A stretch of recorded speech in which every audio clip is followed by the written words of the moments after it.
Welcome back to Absolutely the Best Podcast, A Work in Progress. I am Zach, and with me today is my good friend George. Hello? That is the longest delay. It's like seconds long, yes. Okay. Today we have a special guest for this episode, someone I've been trying to get on for a while. From the Homebrew Game Club podcast, I'm very pleased to welcome Nick, a.k.a. Dvertov, to the show. Nick, thanks for being here and welcome to the show. Yeah, thank you for having me on. I'm very happy to be here. I think you guys have a great podcast and I enjoy listening. So, yeah, glad to be here. I appreciate it. And likewise, I'm a big fan of your show. Thank you. This is episode lucky number 13 of Series 2, our MCU adjacent series. So there will be at least one tie-in to that franchise. And today we are talking about Lens Flare the movie. That's right. It's J.J. Abrams' Star Trek from May 8th, 2009. We don't have a ranking system for Series 2, but after we discuss the movie, we will give our ratings for the film and decide whether or not it's absolutely one of the best movies. And as a reminder, we assume the listener has seen the movie before, and of course, there will be spoilers. George, do you want to go first with the movie memories, since this is your pick? And then we'll go Nick and then me last. Does that work? Sure. I don't really remember too much about pre-Star Trek or before this movie came out. I remember being excited about it.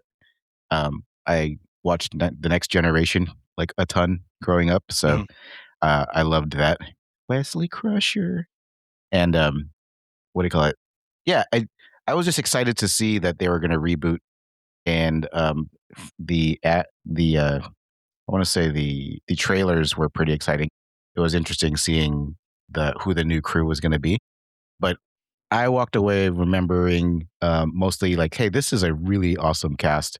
They gel really well together. They seem to be like a legit like crew that has each other's backs, like much like how the old crew seemed to be in the show and everything. So yeah, I personally remember loving it. It felt like the Star Trek reboot without being a complete reboot, where they didn't completely rewrite the original Kirk and Spock. It's interesting the way they approached it. Yeah. I wish Disney would have an ounce of the creativity that they used to bring this to life without destroying, without totally crapping on the original. Because I wouldn't mind seeing a live action Moana if the storyline wasn't exactly beat for beat the original cartoon. So yeah, I think I remember just liking it. Okay, movie memories. Let me see. Okay, so my background is I'm like a Trekkie light, I guess you could say. Like I don't speak the language, but I can understand it. Maybe. My wife is like way more of a Trekkie than I am. She's like very into it, but yeah, I was looking forward to this when it came out. I knew J.J. Abrams had a really good reputation. I wasn't that familiar with his work before this, but I was a big fan of Next Generation and to a certain extent the original series, especially the movies. And I did see this one in the theater when it came out. And I was talking about this with my wife today, Zach. I was telling you ahead of time that you even suggested that she could be on the podcast. She doesn't. She is afraid of putting her name out there on the internet, because there's just too many weirdos people who run podcasts about old video games and things like that. So yeah, but no, she is. I said, so she remembers seeing this in the theater, and she said, you weren't with me. And I said, but I saw it in the theater and you were with me. And I said, did you go see it twice? And she goes, probably. Chris Pine's really hot. And so I was like, okay, fair. So fair. Yes. And agreed. But no, no, I saw it in the theater, and then I don't think I've seen it since then, but I did. I remembered it really well for a movie that I hadn't seen in very long time. Since 2009. Since 2009. That's right. I did remember quite a bit of it. And I remember really liking it when it came out, but I did not, I don't know. I don't think I watched any of the sequels or anything like that. But no, I was happy with it. well, I guess I need to save that for later, right? That's a spoiler. So, okay. I'll stop talking now. It's okay to tip your hand a little bit. Okay. Okay. Okay. Yeah, I don't remember a lot about the first time that I saw it, but I definitely saw it in the theater. I think I had relatively low expectations because anytime something gets rebooted, it's like, I don't know, is this a good idea? But I definitely liked it a lot. One of the things that I remember walking out of there thinking was that the actors playing the different parts, like Kirk and Bones, especially, they were doing kind of like homages to the characters rather than impersonations, which great move. And I like the Yeah. way that they did that. If they were trying to, just mimic the characters, I don't know if that would have played as well. They did the best that they could to reboot the franchise. It's a decent story. It's good, good plot idea. I personally, from recollection, I like Into Darkness more. That's the second one. I know a lot of people do not like that one. And I really do not like Beyond. That one is bad in my opinion. But I'm surprised that they haven't done more. There was supposed to be a prequel in the works at some point, and they were talking about actually having it be George Kirk, Chris Hemsworth, being the star of that one, which I would watch that. I think that'd be cool, but I don't think it's going to happen at this point. Everybody's getting too old and have moved on from this. I did feel like I had trouble motivating myself to rewatch it though this time. I don't know why. I was putting it off for a long time. I turned it on. I was into it immediately, and then tipping my hand here a little bit. I was kind of out of it after the opening. I was. Oh, really?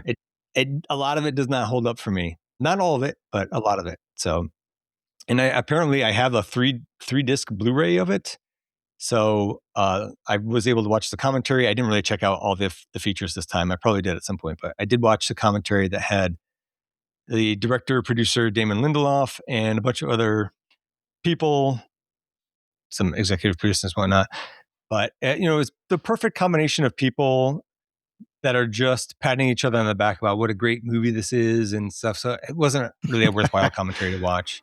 There are a couple of things here and there, but other than that, we can move on to the credits.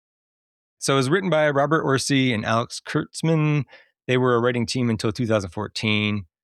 Orci died of kidney disease in February of 2025. So I feel a little bit bad for what I'm about to say, but they kind of wrote a lot of bad movies. They were responsible for multiple Transformers movies, Cowboys and Aliens, the Now You See Me movie, and Kurtzman actually did the two sequels as well. Amazing Spider-Man 2, the 2017 The Mummy. So just not great. Yeah. The movie was directed by J.J. Abrams. As a writer, he did Taking Care of Business. I didn't realize that. That's a pretty old movie. Regarding Henry, I don't know if you guys have ever seen that. That's the Harrison Ford movie where he gets shot in the head at a convenience store and then has to learn to live his life all over again. I don't know. It's a drama. It's pretty good. I like him in it. He also wrote Armageddon, which I didn't realize. Then as writer-director, he's done Super 8, which is kind of overrated in my opinion. Into Darkness, the sequel to this, which is underrated. The Force Awakens, fine. Rise of Skywalker, also fine. And of course, he did the TV show Lost, which was great until the last season, in my opinion. And he was also responsible for Fringe. I don't know if you ever saw that, kind of a sci-fi, almost X-Files-y kind of thing. The main cast, we have Chris Pine as James T. Kirk. I like Chris Pine, but I haven't seen a lot of what he's done. He was great in Wonder Woman and probably the best part of the sequel as well. He's great in Dungeons and Dragons. I just saw a clip of that for the first time ever, and I was like, that looks really good. I kind of need to watch it. It's a sleeper, man. I thought it was pretty hilarious for what it was. Well, I'll have to check it out. They were also looking at Chris Pratt, Timothy Olyphant, and Sebastian Stan as possible actors to play that part, which I don't know about Chris Pratt, but Timothy Olyphant or Sebastian Stan would have been fine. Zachary Quinto plays Spock. I feel like it would have been interesting because Zachary Quinto is gay, right? I think it would have been interesting if they had made Spock gay in this. That would have been a cool. I think it would have been an interesting move. But I don't think you necessarily needed to. I don't think we're missing anything because of that. But I was like, missed opportunity. But he was really great as the villain in Heroes. I don't remember the name of the character, but I remember him. That was the first thing that I ever saw him in. Oh man, I totally forgot what his name was there too. And I also read that Adrian Brody wanted the part, but they were like, no. We have Leonard Nimoy as Spock Prime. I was originally going to say, isn't Zachary Quinto Spock Prime? Because in math, prime is a derivative. And so to me, it seems opposite. But if you actually look up the dictionary definition, prime is the original. So it does make sense here. So I don't know what's going on with math where they flip-flopped it. But anyways, William Shatner was supposed to have a cameo as Kirk Prime, but he wanted like a bigger role.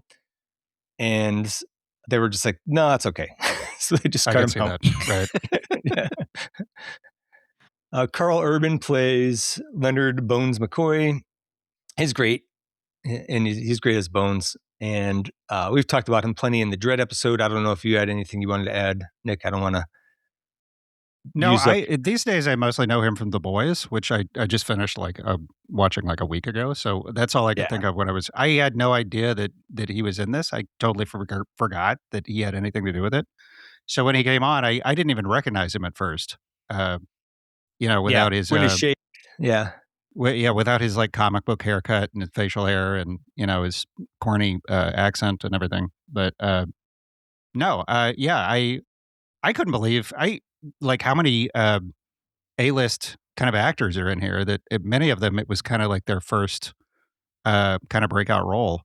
Yeah. Just an amazing cast. Even Chris Hemsworth as Kirk's dad. I was like, I didn't even recognize him. And he hadn't done a lot before that, right?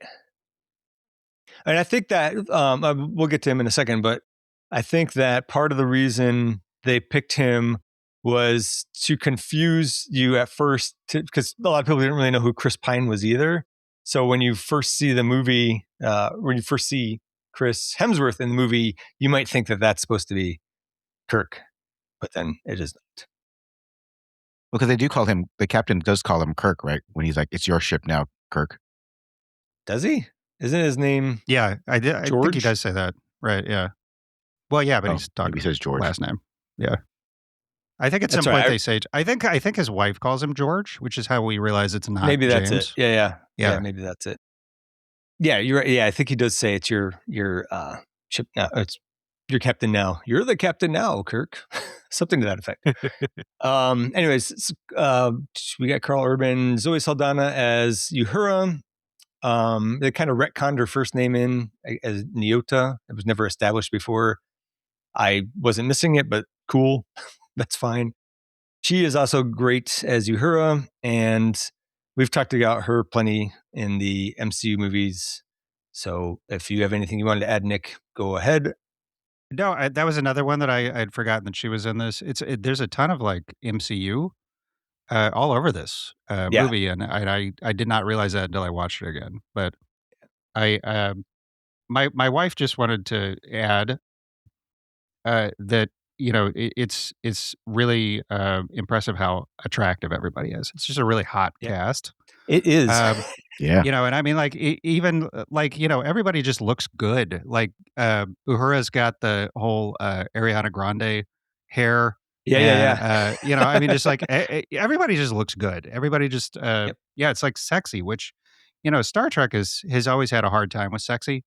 But no, this is like the one time that I think it really nailed it. So, no, with the double I feel like William Shatner. I feel like William Shatner was kind of sexy back then, like a little. That was yes, he definitely was. Yeah, but I in that kind of like 1960s way. But I don't know. It felt like very kind of effortless here, and I don't know. It was that stood out to me. It's just how I definitely agree. The cast is very good looking, yes, including Simon Pegg as Montgomery Scotty Scott. Again, somebody else we've already talked about plenty. John Cho as Hikaru Sulu. I like him.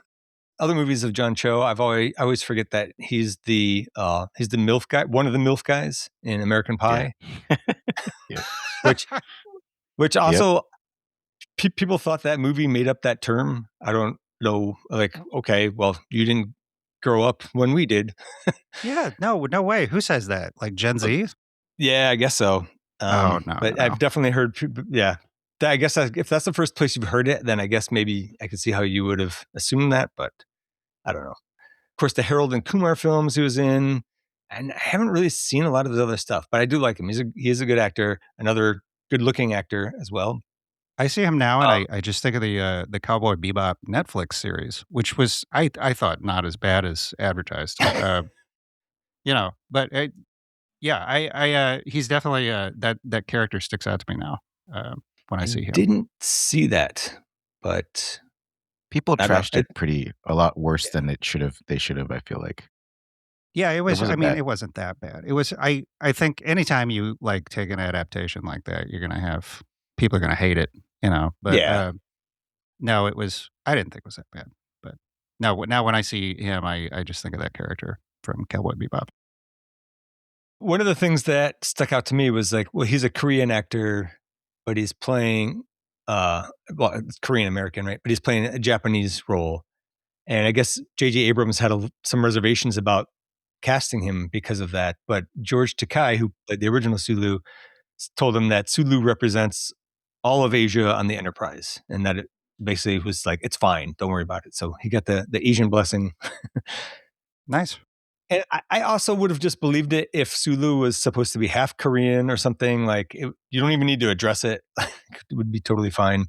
Well, and so I didn't get another, got to give credit to my wife, that she pointed out that Sulu says his hobby, or I guess not his hobby, but his combat experience is fencing. And Right. I did not realize that was like that was a George Takei invention, because he was like, well, Asian characters in movies are always, their hobbies are always like Asian things. So it's like, why can't it be something French, like fencing? So that's why. I didn't realize fencing was French.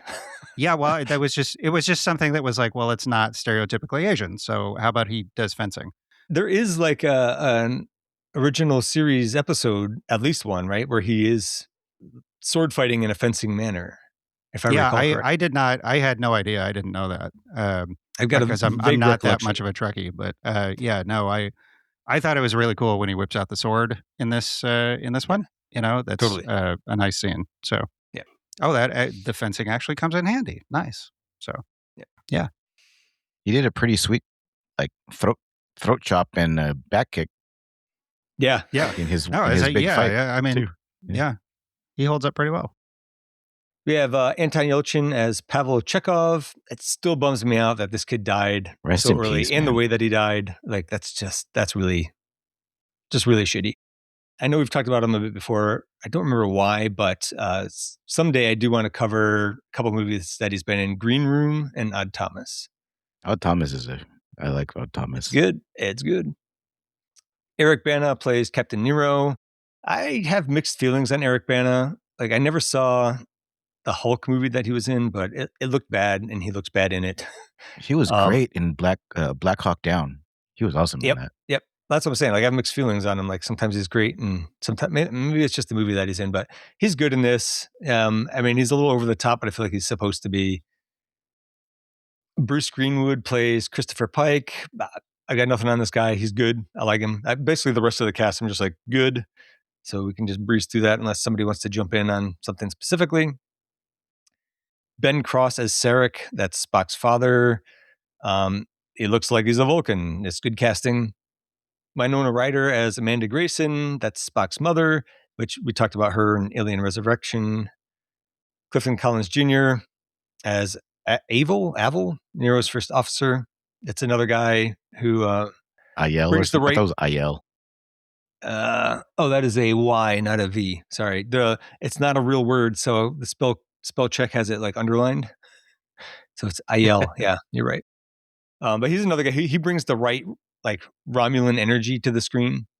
He's a good henchman. Yes, totally. Chris Hemsworth has basically a cameo as George Kirk. Again, we've talked about him plenty before. Deep Roy as Keenser, that's Scotty's alien assistant on Delta Vega. He also was uncredited as a stand-in for Yoda and R2-D2 in Empire Strikes Back. I did not know that. And a stunt double for Warwick Davis in Leprechaun. Tyler Perry is Admiral Richard Barnett, the head of Starfleet Academy. So this is, Medea goes to Starfleet Academy. Was that really Tyler Perry? Oh my God. It really is. Yeah. What? I was doing a Holy double shit. take too. I think this is one of the few movies that he's been in that wasn't one of his movies. And then lastly, we have the lens flares playing themselves. They did a fantastic job. They did great. Actually, cinematographer in the commentary, the cinematographer Dan Mindel said that he was shining a light into the camera from off frame most of the time. And I guess the idea, I don't love this, but the idea was that, according to J.J. Abrams, the future is so bright that it can't be contained in frame. And Yeah. like, okay, all right. That's it for the cast. Let's get on to the main discussion. George, you're going to take it from here? Sure. All right. It is the year 2233, and the USS Kelvin is investigating a large lightning storm. And out of that storm, this gigantic ship shows up. And the ship says hi to the Kelvin by firing a bunch of missiles that basically shred the Kelvin and knock out their weapons and warp drives right off the bat. So they didn't even stand a chance. And this thing is fucking huge. Just completely dwarfs the Kelvin. And I loved how the missiles splintered, or the main missile would splinter and then a bunch of little missiles would come out of it. Or I don't know, are they missiles or are they photon torpedo, or are they torpedoes? I don't know. It seems to vary in Star Trek. But anyway, I enjoyed the scene because you get to see stuff like this wall getting blown off and a crew member gets sucked out into space. That was cool. And then That was really cool, sound-wise, yeah. you could hear them scream. You could hear them screaming right up until they pass that barrier, and then it's just absolute silence. Great detail. Yes. Yep. The So I thought vacuum that of was pretty space. sweet. What I like about Trek is, versus something like Star Wars, I like that it always tries to ground itself in science. So it's like actual science fiction. And so anytime that it kind of strays from that, which this movie does a lot, I kind of get antsy, because it's just that just doesn't feel like a Star Trek thing. So yeah, I would say any kind of criticism that I have of the movie, they usually revolve around well, it's too much of an action movie. It didn't have the Trek kind of grounding, and where it's trying to pretend science or whatever. My thing here is why is a mining ship so aggressively goth? I don't get it. It doesn't look utilitarian at all. It's I think of a mining platform as they're not even going to paint this thing. It's but this is it should be a cube, or I totally agree. It's spiky. I had a similar complaint later. Yeah, it looks like a tattoo from a redneck wrestler. I mean, it's ridiculous. It's all spiky, and and everybody's got spiky tattoos. And it's just it's aggressively metal. I mean, not in a mining kind of way, but in a, I don't know, man. I don't know. That stood out to me. I was wow. It's completely impractical, because they show them basically at the tip of one of these little spears that's sticking out. And what if you have to go to the next one over? You have to go all the way down the ship and then all the way back. There's a mining ship. Yeah, it should be extremely efficient to get around that thing. Yeah, no, it didn't make any sense. I was having very cool design, completely impractical. Yeah, especially for a mining ship. There's just platforms everywhere. There's no railings. It's Romulans don't have OSHA. I don't know. That's right. Romulans don't care about that. But you can jump from platform to platform inside. Sure. Yeah. It definitely screams more like warbird than it does mining ship. When you look at it. But also mining platforms with torpedoes, I guess. Do you normally use missiles Where do to they mine? keep all the stuff they mine? Is there cargo? I don't know. Did they put it in the spikes? I don't know. Do either of you guys have a degree in astrophysics? Because I have some questions about black holes. Zach is the science not a one. degree, but I have a PhD in chemistry. That's about as close as it's going to get. Okay. Well, Yes. I do not know if the writers actually know how black holes work, but No, they I'm don't. pretty sure they don't yeah. work the way they work in this movie. But yeah. There's definitely some issues, and like they're using a black hole like a wormhole. It looks cool, but yeah, it doesn't really make sense, and we will get to that.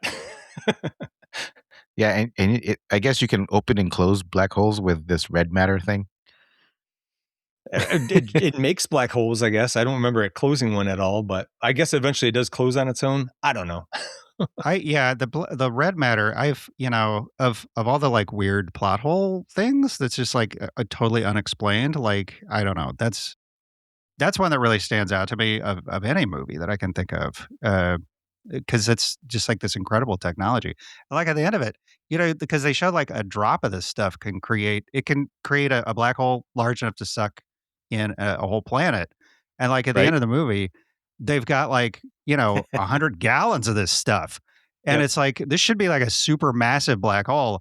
And it's just like, oh, it just sucks in like one ship and then they get out of it because they like, do their They warp core inject their dumping thing. yeah. Yeah, There's a lot of black hole problems. Yes. Anyway, I'm kind of skipping ahead here, but that was just, I had to. So, yeah, that was my wrap up. It's like, how the hell do black holes work? That was my notes. I wrote that down. So, yeah. Anyway, There's no way I also continue. have that in my notes. we haven't even gotten out of the intro. I'm sorry. I know. That's okay. It's fine. That's how it goes. I do Yep. think the intro was really good. You jump right Yeah. into it and get you going. Yeah, I was excited. Yep. So I think I was rewatching the intro when I texted you, Zach, and I was like, I forgot how great this movie was because the intro really grabs you. The intro really is great, and I have my notes when George is like talking to his wife. I forget her name, but the lady who was one of the doctors on House. He's talking to her, and she's talking about they're gonna have the baby and blah blah blah. I was like, oh fuck, am I gonna cry? And then like two notes later, I'm like, fuck, I'm crying. It got me a little bit because the first time I saw this, I didn't have kids, and I think it changes you a little bit. So, Zach, I'm interested because you said after you watched the intro this time, you kind of lost your enthusiasm for watching the rest of the movie. When did that kind of hit? Around this time, or? Yep.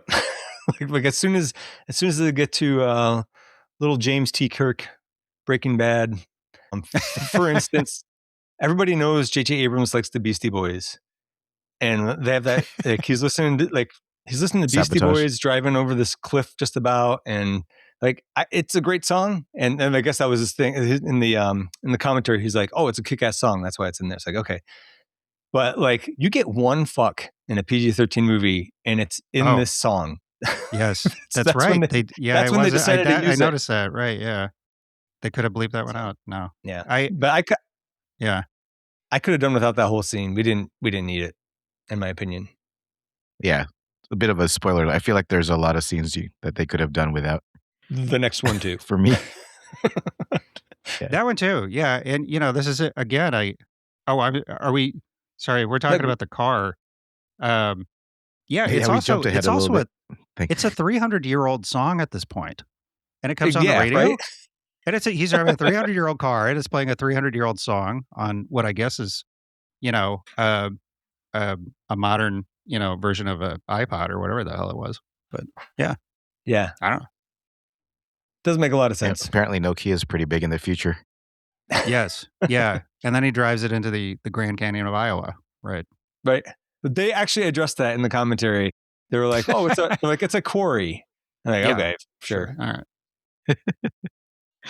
All right, backtracking a little bit. Yep. Sorry. Captain Robau, for whatever reason, decides that these guys are super honorable, and he boards the shuttle when told and goes to, I guess, negotiate with everybody. But before he leaves, he has a great idea. He tells Kirk that you're the captain now, and if he doesn't report back in 15 minutes, then use autopilot, get everybody to safety. You know how like the admiral says, "Hey, your dad saved everybody." Was it really George Kirk that saved everybody, or was it the captain's original plan that saved everybody? I guess the captain autopilot stopped working, so he did, I guess, save everybody. Anyway. I mean, he gets some credit. They were going to shoot down all of the pods that were escaping, and they stopped because he rammed the ship into their ship. Right. Yeah. So the captain leaves, gets into the super secret hair club for men in space, sitting in the dark. The Romulans decide that, hey, they want to know if he knows who Ambassador Spock is or where he is. He has no idea who Ambassador Spock is because Spock hasn't been born yet.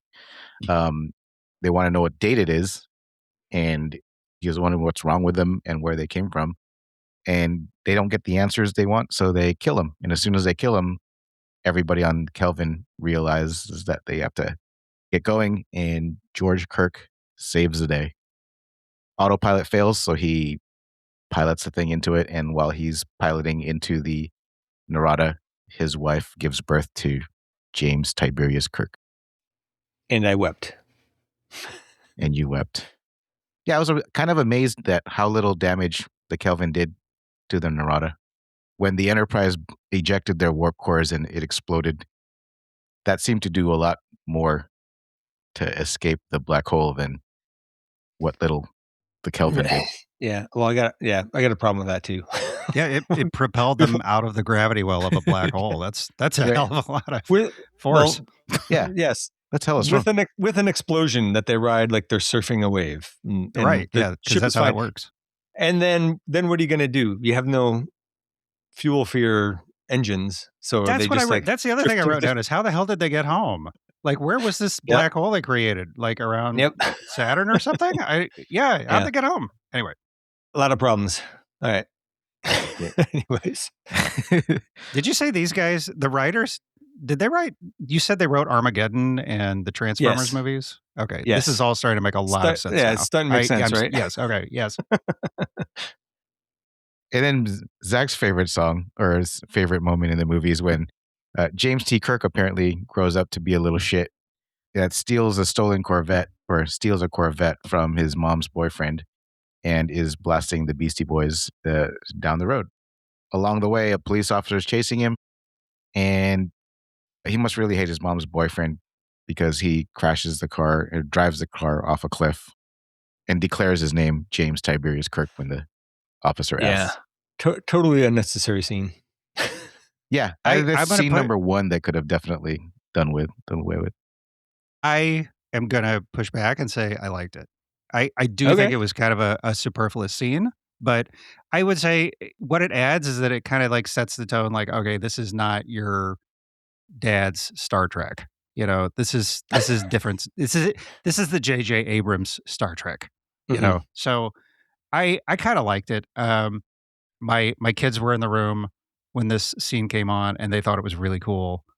And I don't know. I mean, like in retrospect, you could have completely cut this scene, and because the next scene in the bar with Kirk sets up that, you know, he's a different kind of character, but so you didn't need it, but I thought it was good. And I like the shots of the car driving down the road, and you've got Iowa, and then you have these massive superstructures like in the mist, you know, like kind of just in the background, like on the horizon. And I really that was cool.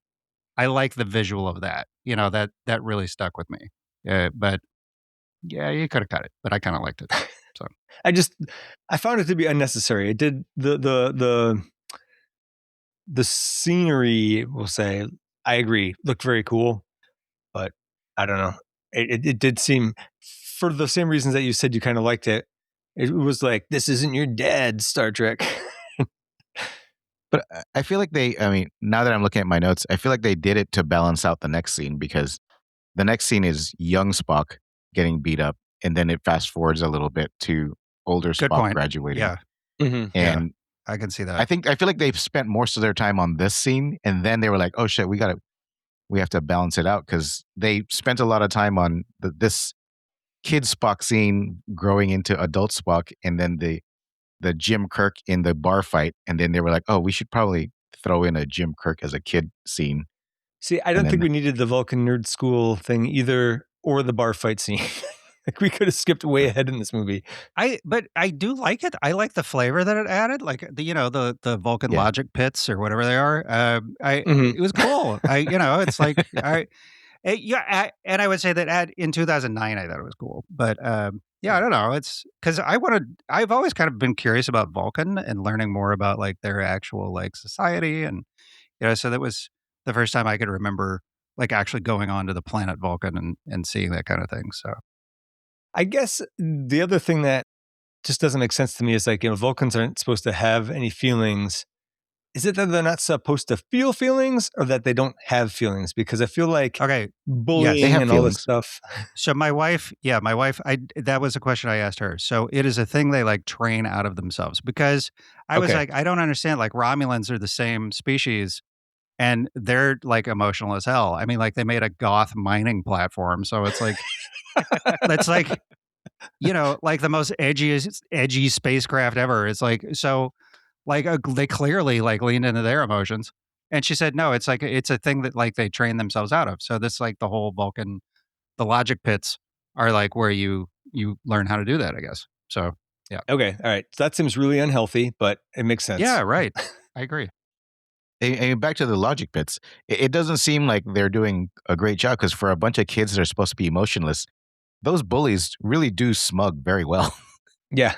Yeah, Well, they're right. still training. Yeah, right. Well, that's You true. know? Maybe that's it. They're junior Vulcans. I don't think Logic Pits is canon, but I'm going to pretend it is now. So Yeah. Yeah. I liked it. It's a pretty good name for it. Great. Good. So those bullies, apparently, they end up pushing Spock to the brink when they call his mother a whore. And then I guess That usually does the it. human side of Spock. Yeah. I was like, the human side of Spock took that, it hurt his feelings, and he beat the shit out of one of them. And then we fast forward many years later, and Spock is now an adult, and he turns down the invitation from the Vulcan Science Academy when one of the ministers calls his mother a disadvantage to him. Yeah. Yeah. Well, and then I really liked his live long and prosper. It was a very well disguised sarcasm. Fuck you. Yeah. Yeah. Well, you think about it though, because we've always seen Vulcans as like, the live long and prosper guys. But I mean, it would actually make sense that they would be pretty bigoted. I mean, Yeah. I don't know that was interesting to me because it's like I've never really seen. You don't see the negative side of Vulcans much, and that really is there at the beginning of the movie. I thought that was kind of interesting. Yeah, I agree. I, for one, like Spunky Spock. I liked seeing that scorn just really plain on his face when he was like, live long and prosper. Yeah. I thought that was pretty sweet. You didn't like it, Zach, but the next scene has Jim Kirk in a bar hitting on Uhura, and I thought that was pretty funny. So I liked that Uhura takes no shit from anyone. I think it's good in setting up Yeah. that she is a strong female character. I did not like that Kirk was not taking no for an answer. I don't feel like that's aged well. I don't think it was very good in 2009 even. I think when I saw it at the time, I didn't really think much of it. And then the accidental groping, could have done without that, So there was just a lot of stuff in the scene where I was just like, do we even need this? Like, I guess you're establishing that, Kirk is a fuck up, but I don't know. I had some problems with it. They're also putting in that, like, even drunk, he's pretty smart and can Yeah. hold his own in a fight. Yeah. He does have a good line in there when the red shirts come over and give him some shit. And I forget what he said. He's something like there's only 4 of you. What are you going to do? Right? Yes. Yeah. Right. That was a great line. I really like that one. Yeah. We've got 4 guys against 1, and he was like, "Yeah, go get a few more guys, and it'll be a fair fight." That's what it was. Yeah. Yeah. Yeah. I was like, "Oh man, that's good." The 4 guys trying to overzealously protect Uhura were also a little bit annoying, but they Yeah, served their totally. purpose. Yes. I did like when Captain Pike showed up, and then he was like, "You can whistle really loud. You know that?" I don't know why that made me laugh. It was kind of funny. That's a good question. Yeah, as a former editor myself, I've created jokes out of nothing. So, but I do that on my podcast all the time. But no, I think as Kirk has I wrote down womanizer, which is, I think that Yeah. I'm thinking maybe that's kind of like a callback, intentional or not, to just the traditional character, which is the 1960s style sexy, which Yeah. is just a very different kind of idea about masculinity and, and sexuality and things like that. And the character of Uhura is Zoe Saldana's Uhura is so different from the original Uhura. Not to knock the original actress's performance or anything like that, but it's just like that's a role that has changed so much over time. Right.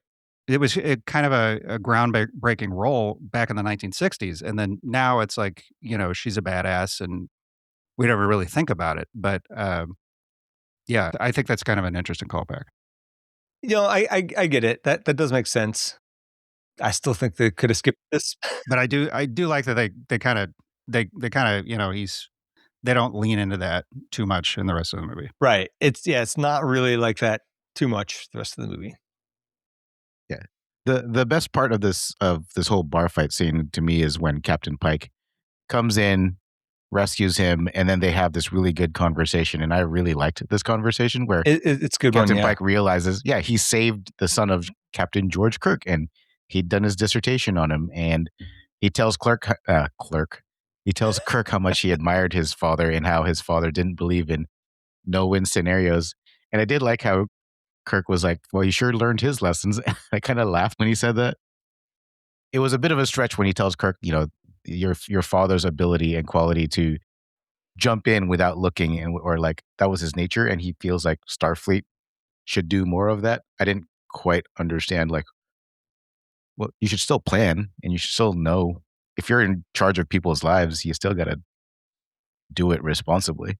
Mm-hmm. But the whole part that I liked was the whole, if you're half the man your father was, Starfleet could use you. And, your father was captain of a starship for 12 minutes and he saved 800 lives. I dare you to do better. I like that.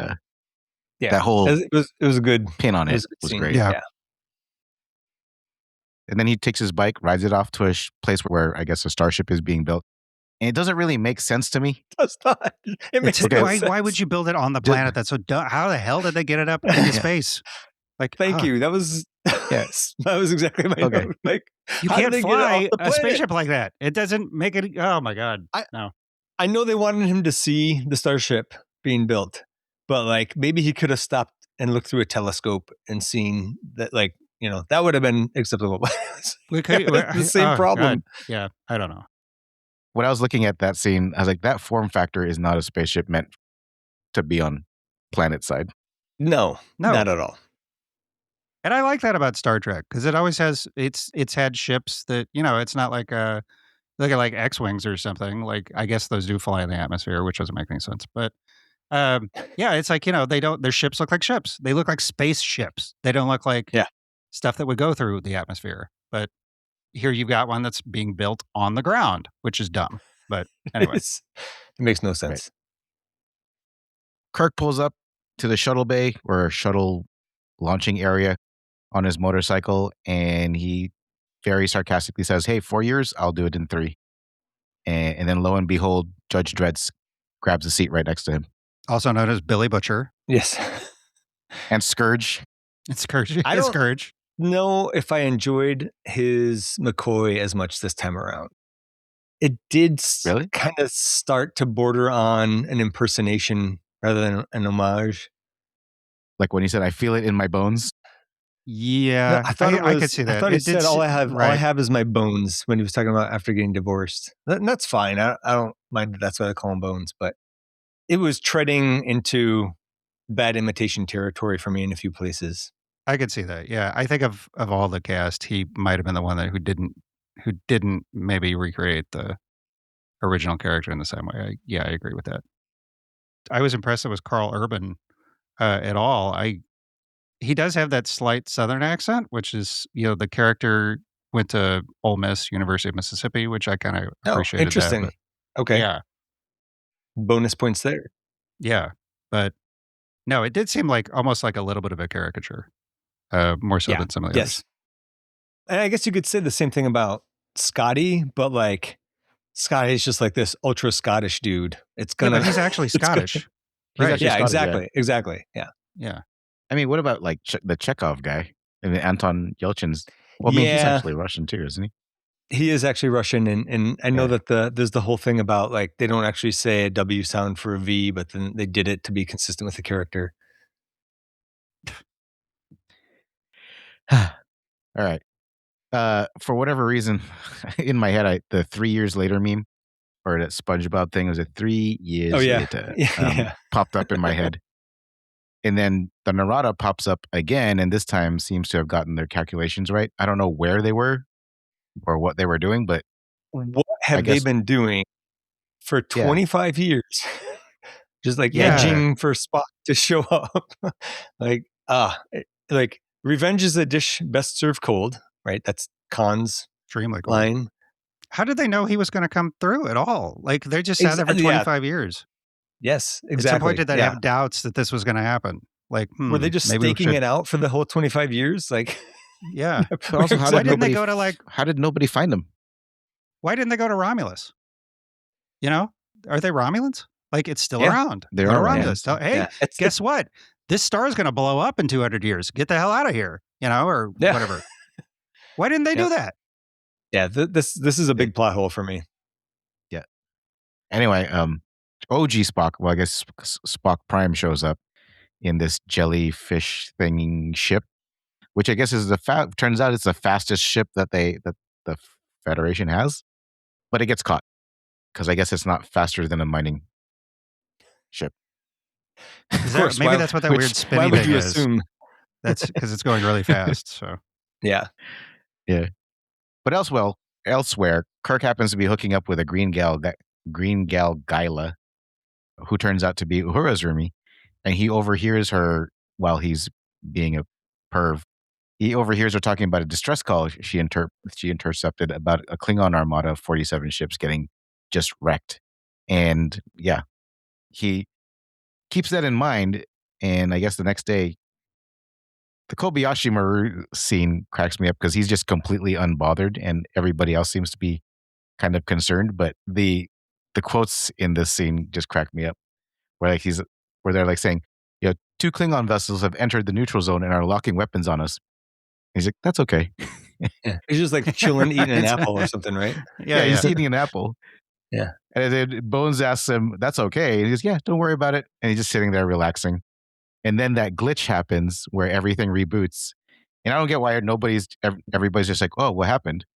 But Kirk knows what happened. So he just says, arm photon torpedoes and prepare to fire on the Klingon warbirds.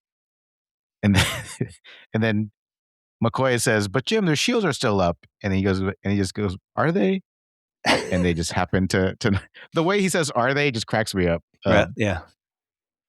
Anyway, I love that dialogue just because he clearly had something to do with what happened to the test. So, but the look on Uhura's face was also funny. I don't know if this was something that they ever filmed or even if it was in the script phase, but supposedly the green girl that he was hooking up with, she had something to do with running the simulation, and he got her to install something or whatever so that he could cheat it. See, I did not get that. Is that from the... No, there's no way. I only got that from the commentary. That was like one of the few interesting things that came out of the commentary. God, this movie has a plot hole? That's not going to work. Plot hole you could drive a mining ship through. I really like this movie, and then talking about it with you guys has really just started poking holes into it. Yeah, I'm going to make it sound terrible, but no, I like the movie too. But I just know on reflection, it's not. I think it's just a movie you're not supposed to think too deep about. Which which is the problem with doing a podcast. Yes. Yeah. What did I have about? You said something there. Oh, the Kobayashi Maru. I guess if anybody listening to this is not already familiar with the Star Trek universe, which I don't know if anybody would be, but who's listening to this.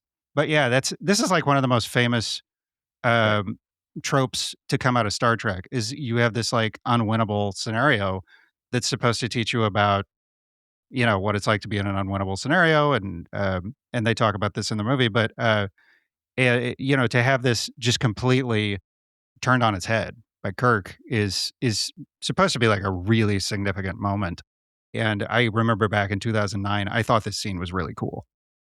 But just having that kind of context for it. I like the scene a lot. I don't like that Kirk is just a cheater, but I mean, I guess that's part of his arc, right? Yeah, and that's another one where like watching this later, like as a uh, today as a dad of 3 kids, I would have been like, okay, that was cool, but you kind of missed the point. It's like, Right. don't do Yeah. that again. But it's just like, that was cool, but it's like, I don't know how impressive that was. You just cheated the test. Great. I don't know. See, I guess in the hearing when he and Spock go at it, the whole idea that it was an unbeatable test, or it was it's and how Kirk's pointed out, isn't that a cheat in itself that it's not a winnable? Like, there's no way to actually win it. I kind of agreed with him in that, like, hey, I'm trying to save everybody. I don't really But know what I'm but what the I'm point of learning the from test this. isn't to Yeah, win. The point of the test is to see how you react in that scenario. So I don't know. I'm on Spock's side. I'm very logical, of course. So on Spock's side. What stood out to me, this is a nitpick, but how does he not know who Spock is? Spock is like one of the most distinguished graduates, and he's been banging Uhura.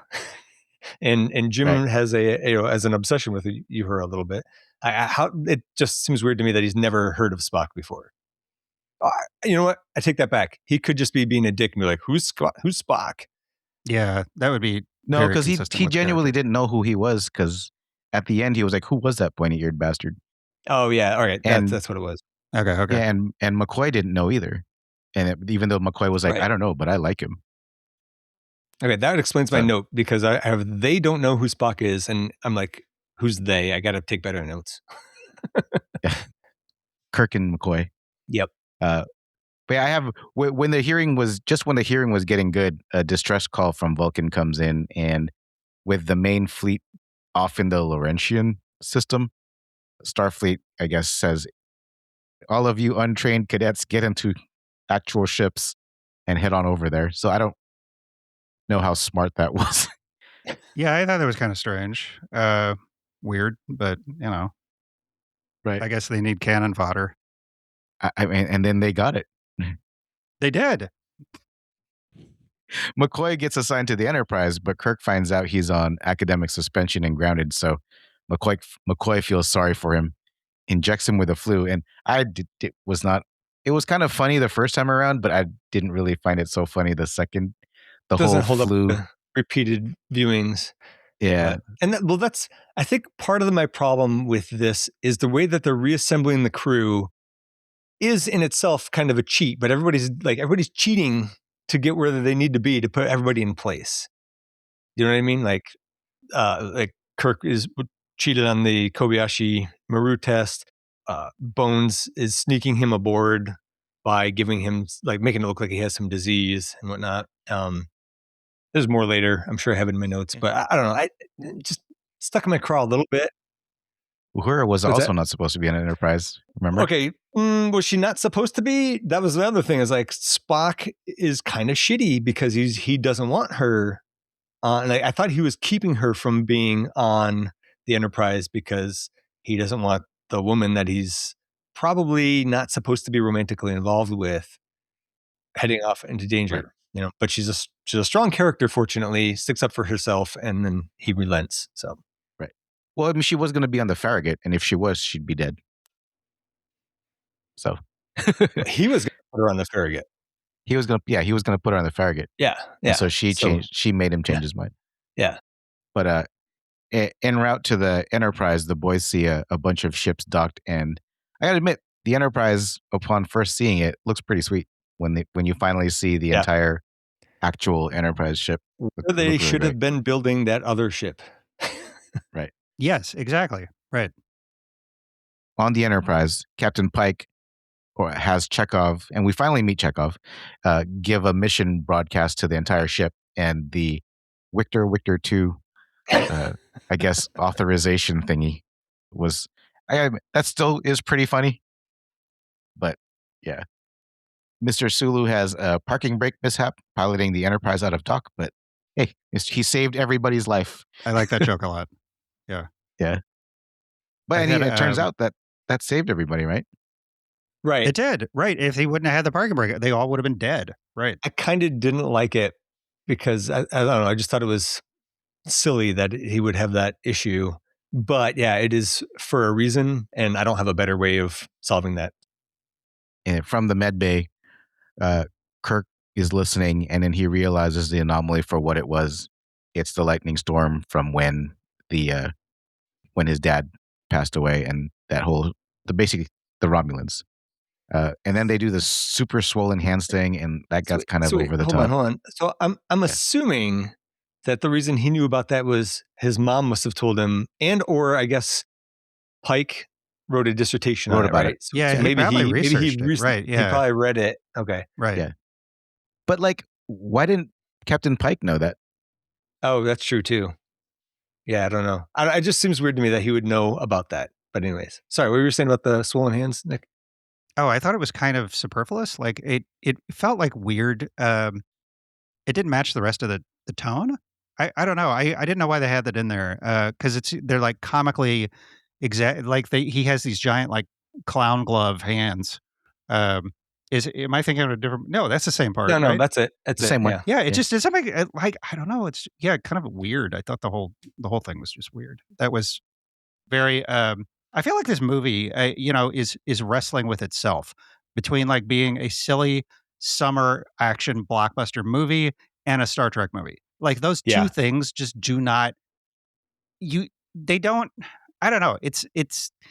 This is the challenge of this movie. It's a lot of fun, but it's like, is it? I think when this movie came out, you had this debate about is it a real Star Trek movie, and at the time, I thought that was kind of a dumb debate.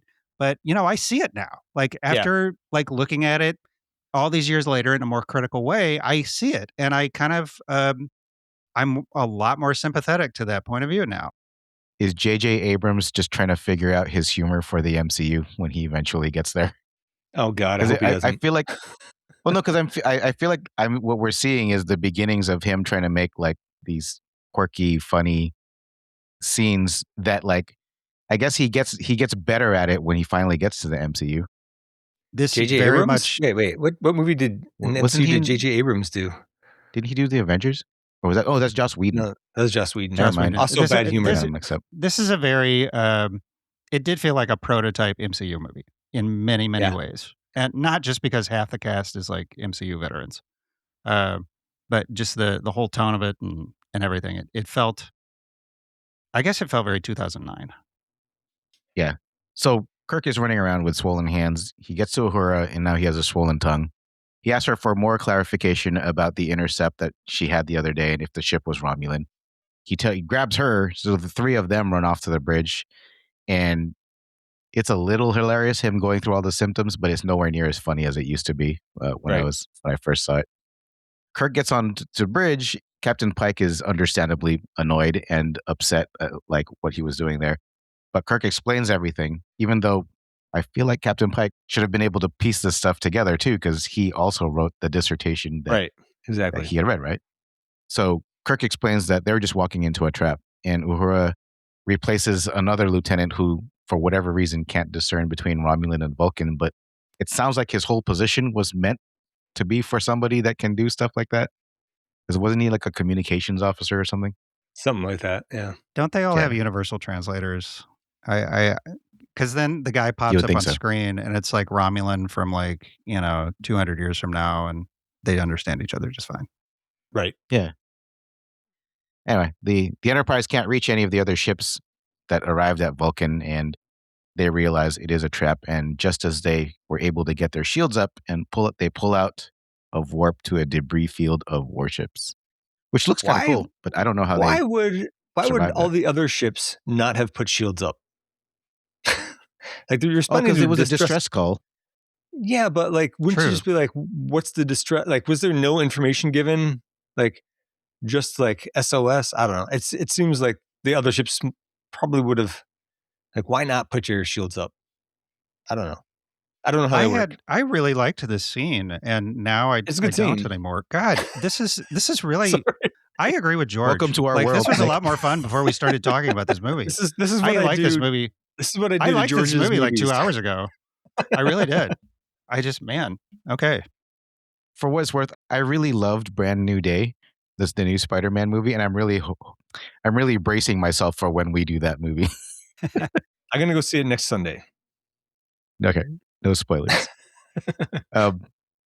The Narada opens fire and knocks the shit out of the Enterprise's shields down, like straight to 32% right off the bat. So I kind of think that even if they had their shields up, the other ships probably wouldn't have lasted very long, because the Enterprise, I guess, is the flagship fleet, or the fleet flagship, and so it probably is a bit stronger than everybody else's. But yeah, Okay, I don't think for that they would Nick's have lasted sake, I will long. agree with you. The only thing that saves the Enterprise is that Nero, for whatever reason, happens to recognize the Enterprise. I guess it was written up on top. And so he orders his guys not to destroy the Enterprise, and he hails them and starts addressing Spock from the ship itself. But then he does the whole, hey, Captain Pike, why don't you come on board so we can negotiate? And I think everybody already knows how that's played out. Captain Pike asks for anybody with hand-to-hand combat experience to come with him. And Captain Pike actually comes off as much smarter than the other captain, the Kelvin captain, because he actually has a plan to take out the thing that's keeping them from being able to transport and beam off the ship. And he just seemed to actually be able to formulate a better plan than, let me just go over and see what happens, which is what the Kelvin captain seemed to be. And then in my notes, I have prepare the red matter. And probably the most annoying part of this movie is where we get introduced to the red matter. Yeah. Yeah, I don't know how a needle and some special fluid can touch it and be okay, but if you drop it on a planet, then it becomes a black hole. I also appreciate that they don't try to explain it, though, because it's just going to make it worse. Yeah. It's this like incredibly dangerous substance, like maybe the most dangerous substance ever created. And, why does Spock have like 50 gallons of it? Right. There's an awful lot to have. He needed a drop. That's it. Yeah. And, that sucked up a supernova. So, he should have had like a thimbleful. Yeah, right. At the most. No, just take all the red matter, just in case. Yeah. And it's just in a big glass tank. It's not even like, it's like it's just like hanging out in a big glass tank, which is, like a fish tank. Sure. Yeah, and that ship does not look very strong. Yeah. The OG Spock's all ship this stuff looks cool. I'm like the big tank, the red tank. Yeah. That looks cool. I like it. But again, don't think about it. Kirk, Sulu, and Engineer Olsen, who happens to be holding the explosives for the drilling platform. The whole plan is for them to jump down to that platform and disable it. Oh, I'm getting to that. I know what you guys are getting to. This asshole, what is this guy's problem? Like, he's got the explosives and he's like, oh no, this is fun. I'm just going to like torch my way down here. What a dick. Like, and I get it. He's a red shirt. So that's the joke, is they got to kill him off. But like, what the hell? I don't know. It was like they purposely wanted to make him die like something everybody would just like relish, because he just seems like such a dick right off the bat. Because he's a red shirt. That's what they do. They die. So that to me seemed like they were trying to make a joke about that. But it's like he dies in such a comically stupid way. Like he's just like a, isn't red shirt? Aren't these guys like supposed to be like officers? So like.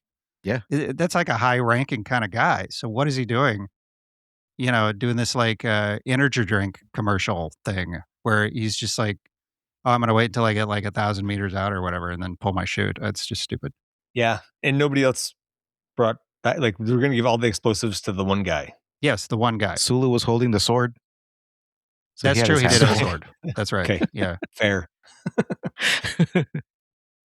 Anyway, just before they leave, Pike promotes Kirk to first officer, and Spock is not amused, though he gets named captain. And right off the bat, McCoy becomes chief medical officer because Dr. Puri was killed in the earlier attack. So already we have like the whole team getting promoted in one day, which is, I guess, what happens. It moves fast, yeah. I don't know if that's how the actual military works, but maybe. I kind of don't think so. Maybe. I have no idea. I don't know if a captain has like the authority to just kind of promote people like in the heat of battle. to right? Like I just feel leave. like somebody would take his command, like assistant captain or whatever that is, right? But they don't get promoted, right? Right. Because somebody else is behind Spock. Right. Wasn't Kirk didn't even graduate Starfleet Academy, did he? No. Like, No. no. And so he's going to make him like first officer? Like, right. Well, because first officer was Spock, but there's somebody else is normally. Yeah, there should be. You have a chain of command. Second that, officer. Right? Yeah. Right. Just like how Sulu was the one that was in command after Spock left the ship. But I guess he just circumvented all of that and said, never mind, from here on, Kirk is the first officer. Anyway, the boys jump out of the shuttle while Captain Pike is piloting towards the Narada. As we talked about, Engineer Olsen does not make it. He does That not. was such stupid death. Asshole. Sulu and Kirk have a very short fight. He does a perfectly timed throat strike and a back kick to a Romulan into some random heat exhaust. Though why would you need a heat exhaust when wasn't that like up in the atmosphere? Yeah, I don't know. Also, what do you need to drill with it? What do you need to drill with that long ass umbilical cord for? Why right, just it seems shoot like it shoots down far enough, right? Yeah. Yeah. So I thought the fight was pretty weak. It was like Sulu and some Romulan take turns doing flashy moves until Sulu finishes them off, right? And then but I Kirk like the sword. The sword is cool. The sword is cool, but there's like the choreography was bad. The boring. It was boring. And then Kirk is just throwing like Indiana Jones style haymakers the whole time. So I feel like they could have used a better fight choreographer for that scene. Well, if Kirk got Sulu's opponent, he would have been dead in the first minute. Totally. Yes. Since Olsen had the charges, they just shoot the shit out of the platform to make it stop, and it works. But it's already drilled down far enough that the Romulans shoot the red matter into the center of Vulcan. And then Chekhov tells Spock that the black hole is basically going to start forming in the middle of the planet, and Spock bails on everybody, which I guess is like, this was all of wacky. the talk, like, yeah, for all of the talk about like maintaining your emotions in the heat of battle and stuff, he just said, "Fuck all y'all, I'm getting my mom." Yep. And he goes down to the planet to save his mom because they're in some sort of cave where no transmissions can get to. The Romulans retract the drill, and Sulu falls off the platform because they get caught off guard. Kirk does the whole thing where he jumps off, catches up to him, deploys a chute, and of course that breaks because they're too heavy for it. But what happened Chekhov to Sulu's saves the day. He had to cut it off because it got caught. Did he? Okay, all right. Yeah. I really didn't remember, but that would make sense. Okay. So they had to, I mean, the whole idea was that they were going to get teleported off there in the first place. Right, anyway. Yeah. But they get teleported back and they're falling at terminal velocity, are they not? And then they just immediately hit the floor in the transport room, and instead of like exploding, they're just like, like they just fell like 2 feet. Yes, because the teleporter can also remove forward momentum. That's what I wrote. No conservation of momentum when transporting. Okay. Oh, yeah. Okay. Maybe that's it. Maybe. Okay. No, I had the same problem. That's fine. Sure. It's not fine. Did it annoy you guys too that like but no, you know what? It doesn't sure, why not? No, that makes you can I feel like you can write around that. That's okay. That's fine. Okay. I think they should have said it. They should have said it. Like, well, thank God the transporter doesn't transfer forward momentum. It's like, yeah, wow, that would have been messy. Played great on screen. Yeah. Well, I guess what I don't get is that like 5 minutes later, when Spock's mom is falling down, why couldn't he grab her? What didn't he say something about like there was too many? Yeah, but he was like he loses her. He's trying to like he lost track or something. I don't know. Yeah, I think he had locked onto her being stable, and then her velocity changed. Now I sound like an asshole trying to explain this. It doesn't work if only one of them has forward momentum. Okay, you can't. There you go. Yeah, there you go. They all have to be falling, or none of them can be falling. That's right. That sounds like that's good. Let's move on. Sure. Right. Anyway, Vulcan is fucked. Even though Spock arrives in time to evacuate everyone in the cave, he's not able to save everybody else, including his mom. It turns out, 10,000 Vulcans are still alive out of the billions. And so he has assessed that he is part of endangered species. Uhura tries to comfort him, but he's definitely gone into closing off his feelings because he's wrestling with a lot. And then when she asks him what he needs, he tells her that I just need everybody to continue performing admirably. So I don't know how anybody thinks that he's fit to be captain of the ship, especially after he abandoned everybody in the middle of the operation and everything. I mean, right. But I actually kind of like that moment because it was like, I mean, I think they, to answer your question, I think they might be like, well, he's Vulcan, so he has this like ability that, whatever. And he already had like a level of authority that none of the rest of them had.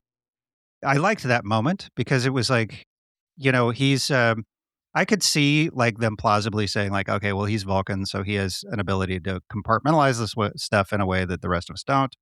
But, no, it's that's one thing that I do think the movie did well is these kind of like little interpersonal scenes. Yeah. Where they kind of, as much as they don't explain the science or what the hell is going on, they do a good job of explaining why people are acting a certain way, or at least a plausible explanation for it. So I agree. I think that is setting up for Kirk to be like, he's too emotional. He shouldn't be captain. Yes. And you just right. take over. Yeah. Yeah. So the gang's all there. The only person missing is Captain Pike. Turns out they've deduced that Nero wants the subspace frequencies for Starship's border protection grids. And apparently all Starfleet captains have them. Probably something they learned in the 25 years while they were waiting around for Spock to get there. But maybe they should have kept that other captain alive. I'm sure that they would have gotten it in that 25 years. But anyway. Whoops. Yeah. So Nero, I mean, I love how they actually are pretty creative with how they do some of the exposition. But Nero basically explains to Pike what happens in the future and how Romulus exploded and how everything is Spock's, or at least his version of how Spock betrayed them. And that's why he's been waiting all this time for like revenge. And that now that he's destroyed Vulcan, he's decided that Romulus, the planet that's still in danger of this star exploding, he wants that Romulus to be free of the Federation, and he's going to start with Earth. And so they start heading to Earth. Pike has nothing left to say, so Nero drops a slug into his mouth. I guess it's supposed to be an homage to the earworm that they in Star Trek 2. Right. What if he just started chewing? Right? Weren't they holding his mouth open? Spit it out. I think they were holding his mouth open.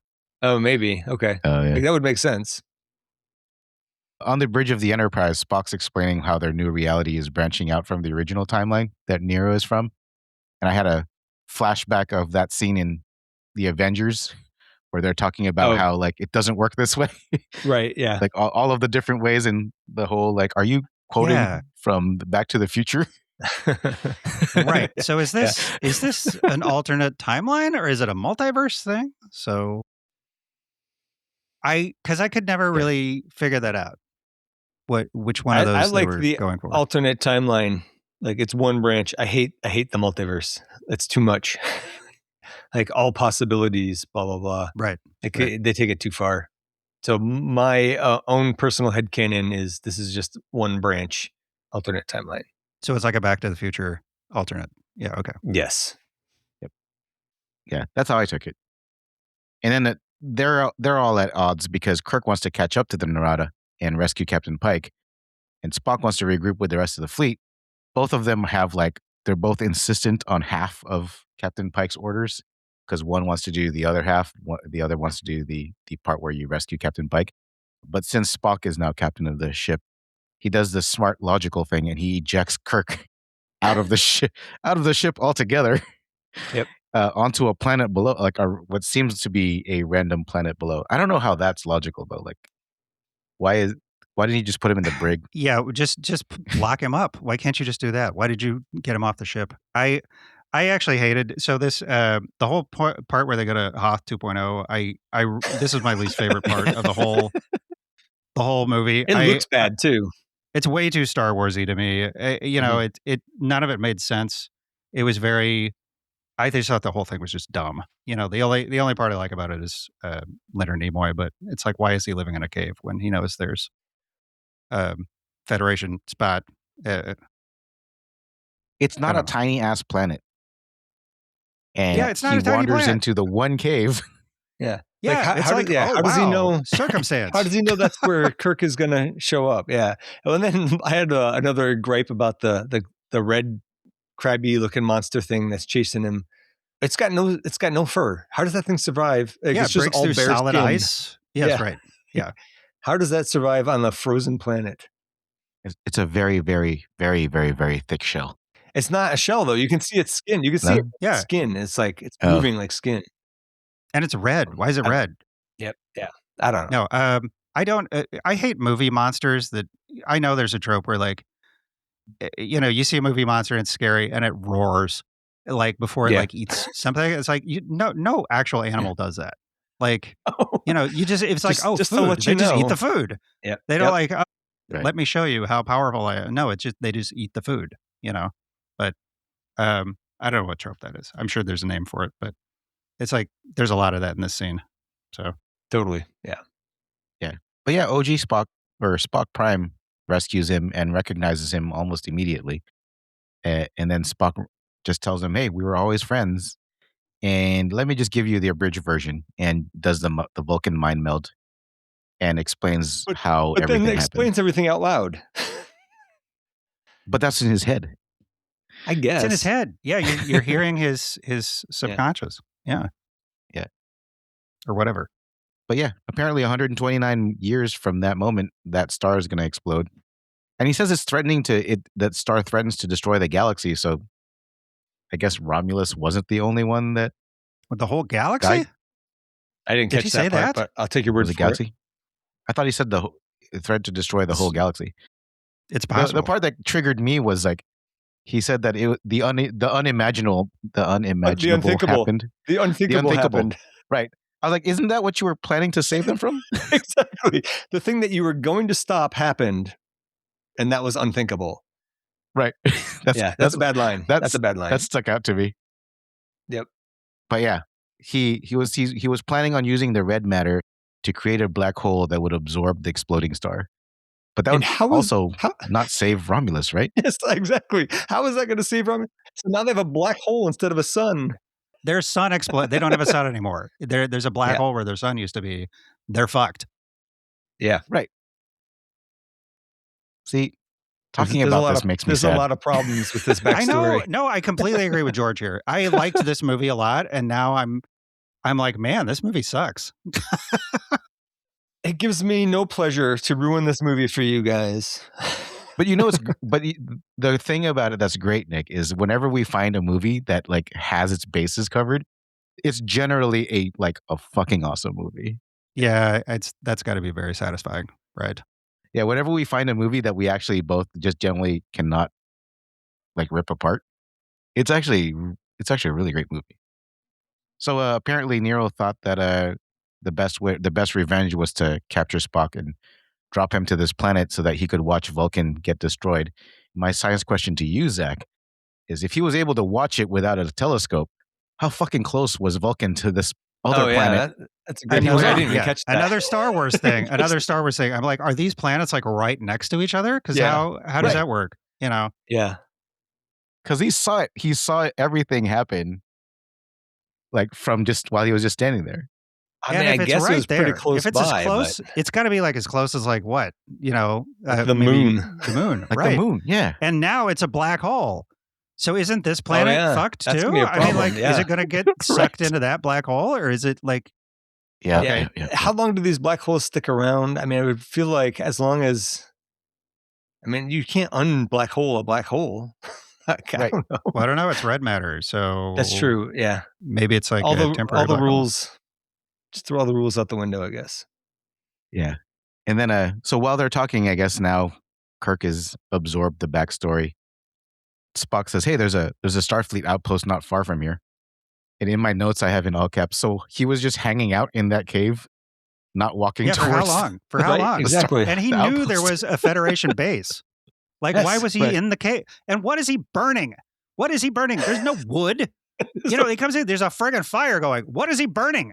Where did he get the wood for the fire? He's You know? burning his own stool. Yeah, he's burning it. Exactly. Maybe that's it. It's no, Yeah, but actually, I was looking at the fire. It looks like sticks. I'm like, where's the sticks? Where did he get the Yeah. wood? That's Amazing. That's a great point. I didn't I didn't catch even that. think Maybe he about had it. Did he have it on the escape pod with him or something? It's like, oh, here, thank God I had some wood. Yeah. From You know, like Earth or if whatever. he was down there, he could have warned Vulcan if he had walked over to the outpost. Did he just like Yeah. stand there and just wait for the Well, thing that's to what I happen? said. Why didn't the other guys go to Romulus? They had 25 years.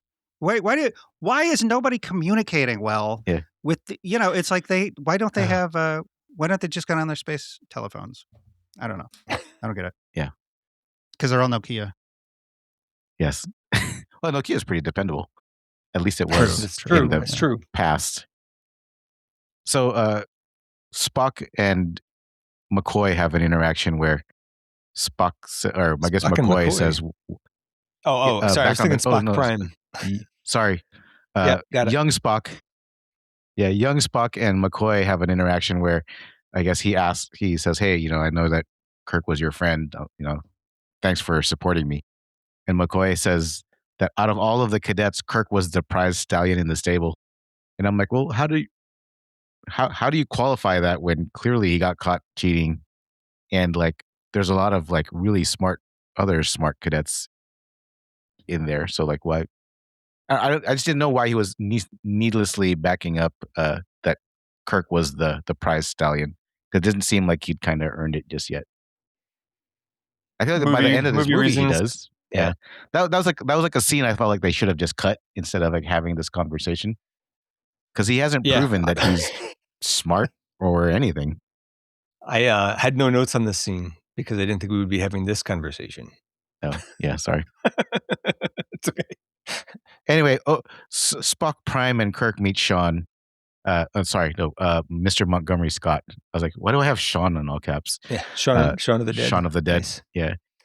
He's great. I really Mr. like this Montgomery guy. Spock. I like Best part of the I like him movie. a lot. Yeah. Well, It was a great scene. Yeah. Between him and Leonard Nimoy. Yeah, but this is a really good scene just because of the actors involved. Like, I really like it. Yep. Spock lets him know that he is actually the genius behind the transwarp beaming postulate, and then just hands him the equation because they got to get off the planet. I wish that he true? had kind of It's just like- guided him towards getting the answer. Like, why don't you think about the perspective from, just kind of guide him through it instead of just like, hey, this is the equation. And Scotty even says afterwards, he's like, it didn't occur to me to think of space as the thing that was moving. Like, Right. there was a couple of sentences he could have said to lead him to get to that answer, but Right. he was just like, here's the equation. Because like it takes everything away from Scotty at that point. Yeah, like why didn't he It's say, a- I- "Hey, what if space was a thing that was moving?" Yeah. He could have just said that. I thought it was very funny. It's like, here's this like legendary thing that you invent a few years from now. So I'm just going to tell you what it is now. So I thought it was very funny. It is a funny scene. I just wish that he had guided him instead of just giving him the answer. I don't know. That's fair. Again, it's like it's cheating. Cheating. Lots of cheating going on in this movie. There is, and in my notes I have, despite having cheated by telling Kirk everything, and then telling Mr. Scott everything and giving him the equation, all of a sudden he decides, I can't tell my younger self that Yes. you should listen to Kirk. Yeah. It I like doesn't it. make You- any sense. Just go all the way. Could have cut a lot of corners if he had just gone straight to young Spock. He kind of explains it in the end, I guess, but I don't know. It still didn't make sense. Anyway, the scene I hate the most happens next, where Kirk and Scott beam themselves onto the Enterprise, and of course it doesn't go as planned because Scotty shows up in a water pipe, and then he just starts chasing him to a valve that he can open up, I had a lot of problems with that. I just didn't like it. What happened to the water that was there that he beamed into? Yeah. That's why I was Right? like, well, maybe when you open the escape hatch, it closes off the pipes. But it was just like there just was not nearly enough water that came out of that thing. You know, It doesn't It get was a- displaced. I just yeah. meant like when he got beamed into the tank, Okay. whatever volume of water that he displaced, like I I see. don't know, yeah. How does beaming work? Is it from the inside out and it does just displace it, or do you have to like if you're beaming down to a planet, are you beaming back the air that was there? Like how does that? So as soon as he beamed into the water is when I started thinking about that. Not really a huge deal for me, but yeah, it got a little bit silly, and then Teleportation in Star Trek has always been just a weird, silly device because it was like they just didn't know how to like. Originally they did in the TV show, the original TV show, they couldn't figure out a fast way to get people down to the planet. So it was right. they just came up with this dumb thing that, but I don't know. I have the most suspension of disbelief when it comes to that stuff. But even in this movie, there's some stuff where it's just like, don't they go from like Titan or like Saturn to Earth? Don't they teleport Yeah, them from something like Saturn to that. Earth? It's like Something like damn. that. Ugh, Yeah. wow. That's a long No, way. it's Why further. have spaceships at that point? It's further because they're still over at that planet next to Vulcan, and the Enterprise is on its way to Saturn still. Yeah, because the Enterprise is trying to catch up to the Narada, and so they're in warp speed trying to catch up to the Narada. But what do you call it? They are back in the Hoth 2 planet, and so they're jumping trying to catch up to the Enterprise. Which, like, how do they know where the Enterprise even is? Is it like, is there a transponder signal that they're following? Great question. Or, Yeah, Great question. wasn't it in warp? They go. Yeah, it was in warp. Yeah, okay, man. Oh, That's why they needed the this is a Star transwarp Wars movie. theory. Or that's why they needed that transwarp beaming equation, because the Enterprise was in warp and nobody had ever beamed onto a ship in warp. But how the hell did they? Yes, that's right. But how did they even? You're right. How did they know where it was? God, can't believe I didn't write that one down. I'm embarrassed. I should have been paying better attention. Sorry. I was, but see, at this point, I'm like having fun with it because that's the thing. If you have fun with it, you're not thinking about this stuff. But once Scotty gets on scene, it's a lot more fun. Yes, that's right. Yeah, he's fun. Simon Pegg projects kind of a silly, fun energy. I like. He's got that kind of charisma. Yeah, even in Mission Impossible, he's still got that charisma, and that's a much more serious film than Star Trek. So, I just like the guy. Kirk ends up listening to OG Spock's plan and proves that Spock is emotionally compromised and ends up jacking control of the Enterprise from Spock. And he basically prepares the crew and says, hey, we're going to catch up to the Narada, and we're not going to regroup with everybody else. We're going to go rescue Captain Pike first and then figure things out. And so that's where they get to this whole Spock and his father have this whole heart-to-heart, and Spock gets encouraged to embrace his human self, since he is, after all, a child of both worlds and doesn't have to keep fighting it all the time. So I guess he's being given permission to not have to be emotionless. Hey, I just had a thought. Remember earlier on when he was like, it occurs to me now I'm a member of an endangered species, right? But he's he's half Vulcan, half human. He was already like one view would be like he's already an endangered species. Like there's only one half Vulcan, half human, or maybe a handful that we just don't know about. But then also, you're half human, so they're not endangered. I guess being Vulcan still makes you part of a group of endangered species, I guess. I don't know. Stupid thought, thinking out loud. He identifies as Vulcan. Yes. Fair enough. I accept that. He'll be fine. He's got game, and the Vulcans are logical people, so they'll figure it out. It'll be fine. Yeah. So Kirk has a new plan. Catch up to Nero by dropping out of warp inside of the clouds of Saturn's moon Titan. And Spock and Kirk are going to beam aboard Nero's ship and rescue Captain Pike. This is all while the Narada is on its way to Earth. The Narada does get to Earth. They deploy the drill and they immediately start fucking up the Golden Gate Bridge. But I gotta say that that scene where the Enterprise jumps into the clouds around Saturn and then just comes up. That's it was a pretty cool like visual. Yeah, of it's it a good coming visual. out of It's I like that. cool, but I thought about it too much. Oh And I was no, like, it's not scientifically accurate. They entered a cloud, like a cloud, a dust cloud at warp speed. Wouldn't that have just wrecked the ship? Like all those little tiny particles hitting at warp speed. No, there's like They a have whole shields. there's a whole book about why Star Trek, like how they rationalize not running into things at warp speed. I don't know. Like Okay, I am going Oh, to really? take your word for it and not read an entire book on it. I remember when I was a teenager, I actually had it was like because it was a next generation promotional thing, but like it was all tied in with that. But it was like the Star Trek science engineering manual or something like that to the Enterprise. And it explains how all this stuff works in like a bunch of Maybe it's pseudoscientific garbage, but you know. maybe it explains the beaming down issues I was having before too. No, All I'm sure it probably does. Yeah. All right. That's Well, why I'll have to find that. at least I'll they have to find that try. book. At least they try. It's a bunch of made up Yeah. science, but at least they try. Oh, That's I'm what I sure. like about Star Yeah. Trek. You know. Yeah. Spock and Kirk head over to the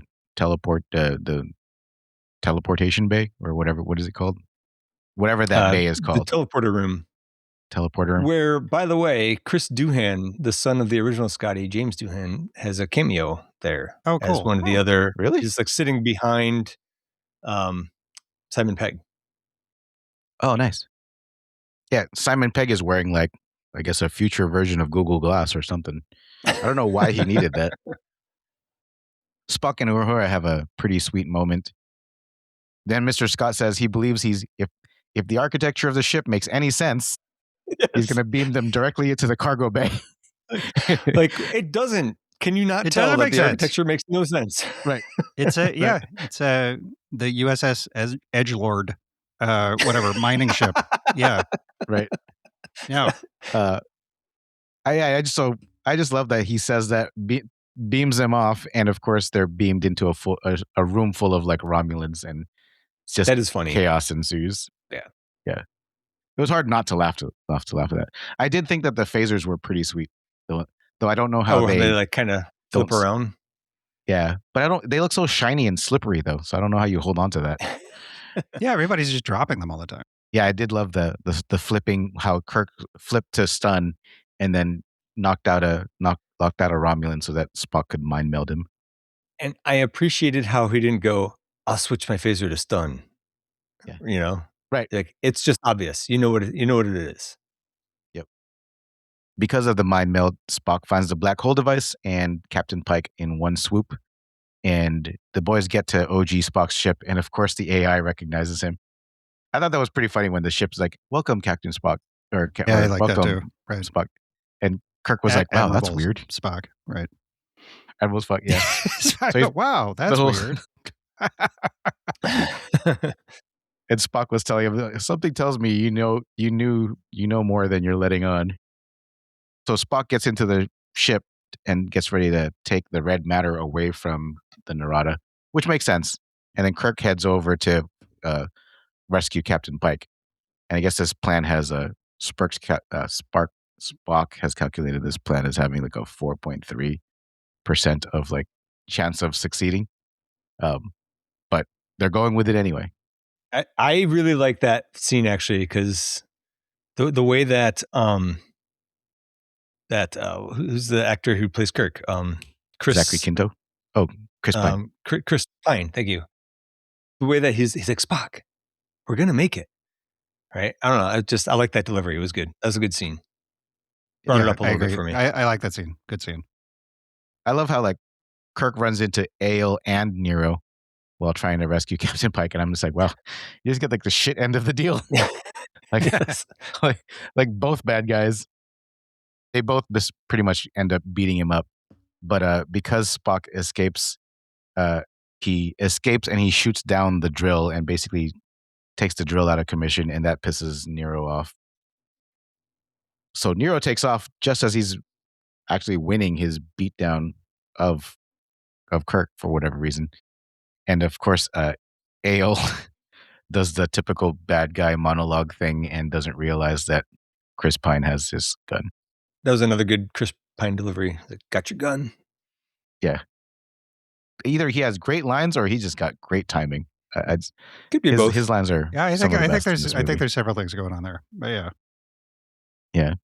Nero's yelling at his guys to destroy the ship, and they're like, "Hey, but won't we be destroying the gallon of red matter that's in the ship?" He doesn't care. He orders them to fire everything at it, but Spock warps away, and the Narada starts following. I'm starting to think this Nero guy is not that smart. Well, yeah. Just gonna put that out there. Yes. Yeah. Like, yeah.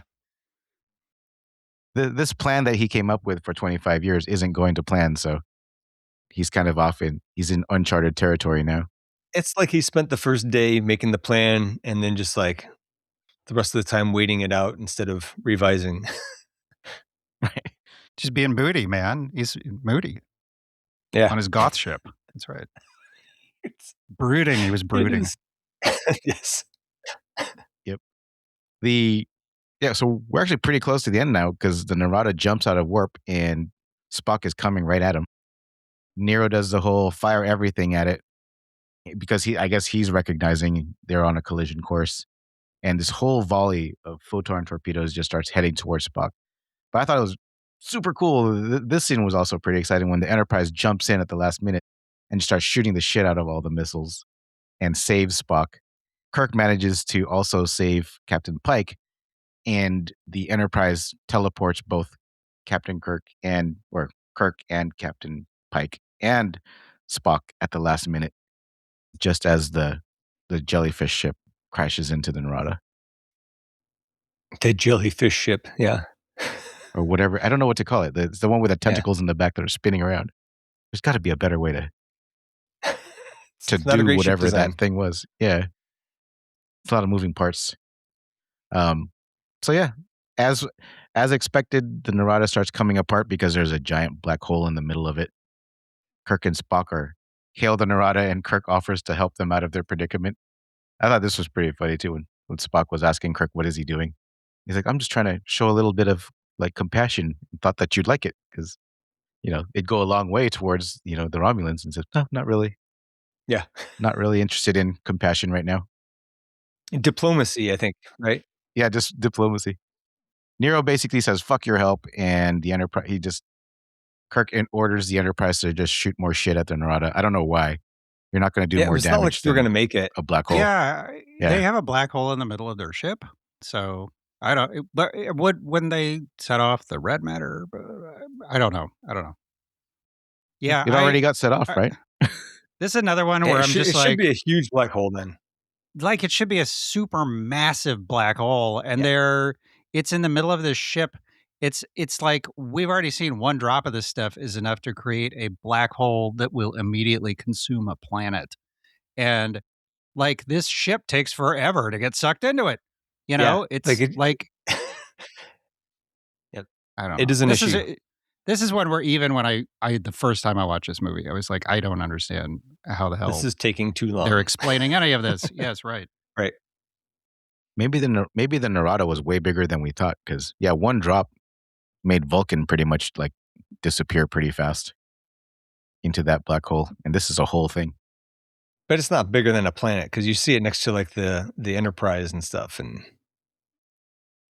yeah, that's what I'm saying. Like in the first scene, they fly the ship into it. Yeah, none of it makes sense. Ridiculous.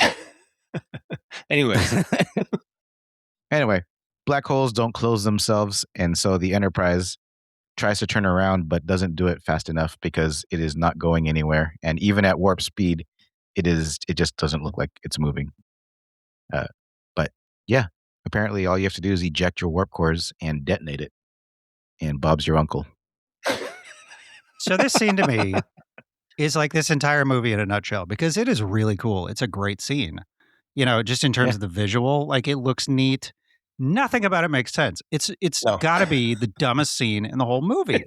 But it's fun and it looks cool. But if you think about it for like 1 second, it falls apart. But I don't know. Yeah.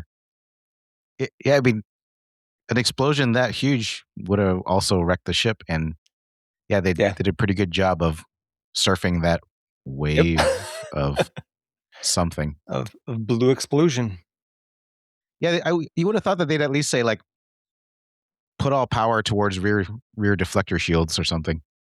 Something, But- yeah. But this is it. If they eject the warp cores, again, like how do they get out of there? I don't get it. Like how do they get back? And where are they? How are they like anywhere near Earth in this scene? I don't know. Isn't have there a no giant idea, black hole yeah. like in our solar system now? Yeah. Wouldn't that be But a they problem? warped away. I don't know. They warped. No, because they're not near Earth, but they're somewhere within warping distance. And I have no idea. Oh, what that I see what you're saying. Before they to get to where they were, they warped there. Okay. Yeah, because Spock, because he fired a bunch of missiles at Spock. Spock jumped to warp, and then he was like, follow them or follow that ship, and so he followed them. And then when they came out of warp, Spock was like flying towards them. That's why it's like the plan sounds good. I don't know where they are, but if there's a living planet in wherever they came out of warp at, they just obliterated that whole system. Yeah. Right. Don't think about it. Anyway, yeah, the nice thing is Captain Pike, was inspired Kirk to rise to the occasion. He did manage to save more than 800 people as the captain of the Enterprise. I guess now's the ending scene. Young Spock runs into OG Spock or Spock Prime, thinking that it's his father. And, young Spock actually asks him what we were talking about. Like, why didn't you just tell Kirk? Like, how did you get Kirk to figure, like, to not tell me everything? And the OG Spock admits that he just let Kirk think that the universe would end if a paradox were created. Yeah, that was pretty funny. Yeah. And then, like, his whole reasoning was like he wanted Spock to figure it out for himself. But he just told everybody else everything. Like he told Scotty the thing that he would have figured out for himself. Like, and he's like, so selfish. He's only caring about his own character growth. Right. Yep. But yeah, so because the Vulcans are an endangered species now, he's found another planet to help the Vulcans settle down in, and he's gonna be over there. And he tells him not to abandon Starfleet because he's got Vulcan covered. He's gonna help them repopulate. Eyebrows wag. That's right. Meanwhile, Kirk gets an award because of his bravery, and then he is officially designated as the captain of the Enterprise. The ending was pretty nice, I thought. It's where fine. like Spock is listening and says thrusters on full, and then everybody's doing the whole check-in process or a sequence for like getting the Enterprise out of dock and stuff.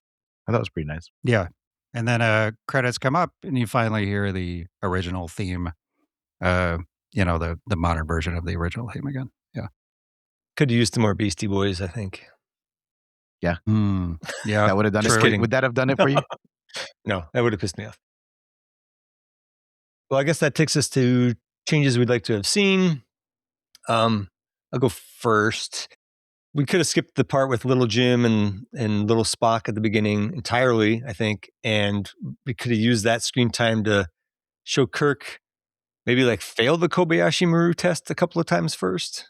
Because he's just like, it's the one time you see it on screen and that's when he defeats it. So I don't know. I think that could have been done a little differently. Again, I wish Kirk wasn't so creepy and aggressive in that bar scene. He could have just gotten into a fight. It didn't even really need to be about Uhura. And just like a ton of little details in this story that really needed to be tweaked or removed just to make a little more sense. That's all I have for changes. What about you, Nick? Geez, I hadn't, just generally, I don't know, I thought it was a good movie. So, before we started podcasting. So now I'm like, what would I change? Like probably a lot of things. I don't know, but, I don't know. My answer to this is that I am going through a range of emotions right now because, this was not, I've had to rethink my entire impressions of this movie. You would have changed agreeing to be on this podcast for this episode. Maybe that's it. Maybe I would have, yes. Just in terms of my enjoyment of this movie, I think not doing this podcast would have been the best decision I could have made. But No, what would I change? I don't know. It's I would have to think about that one for longer than I've yeah, I'd have to get back to you on that one. But yeah, That's all right. I mixed feelings. That's how I'm feeling right now. George? How long was this movie? Like two. It It's was a at little least under 2 hours. 2 2 hours, I hours long, think. right? Yeah, maybe a Yeah. little more.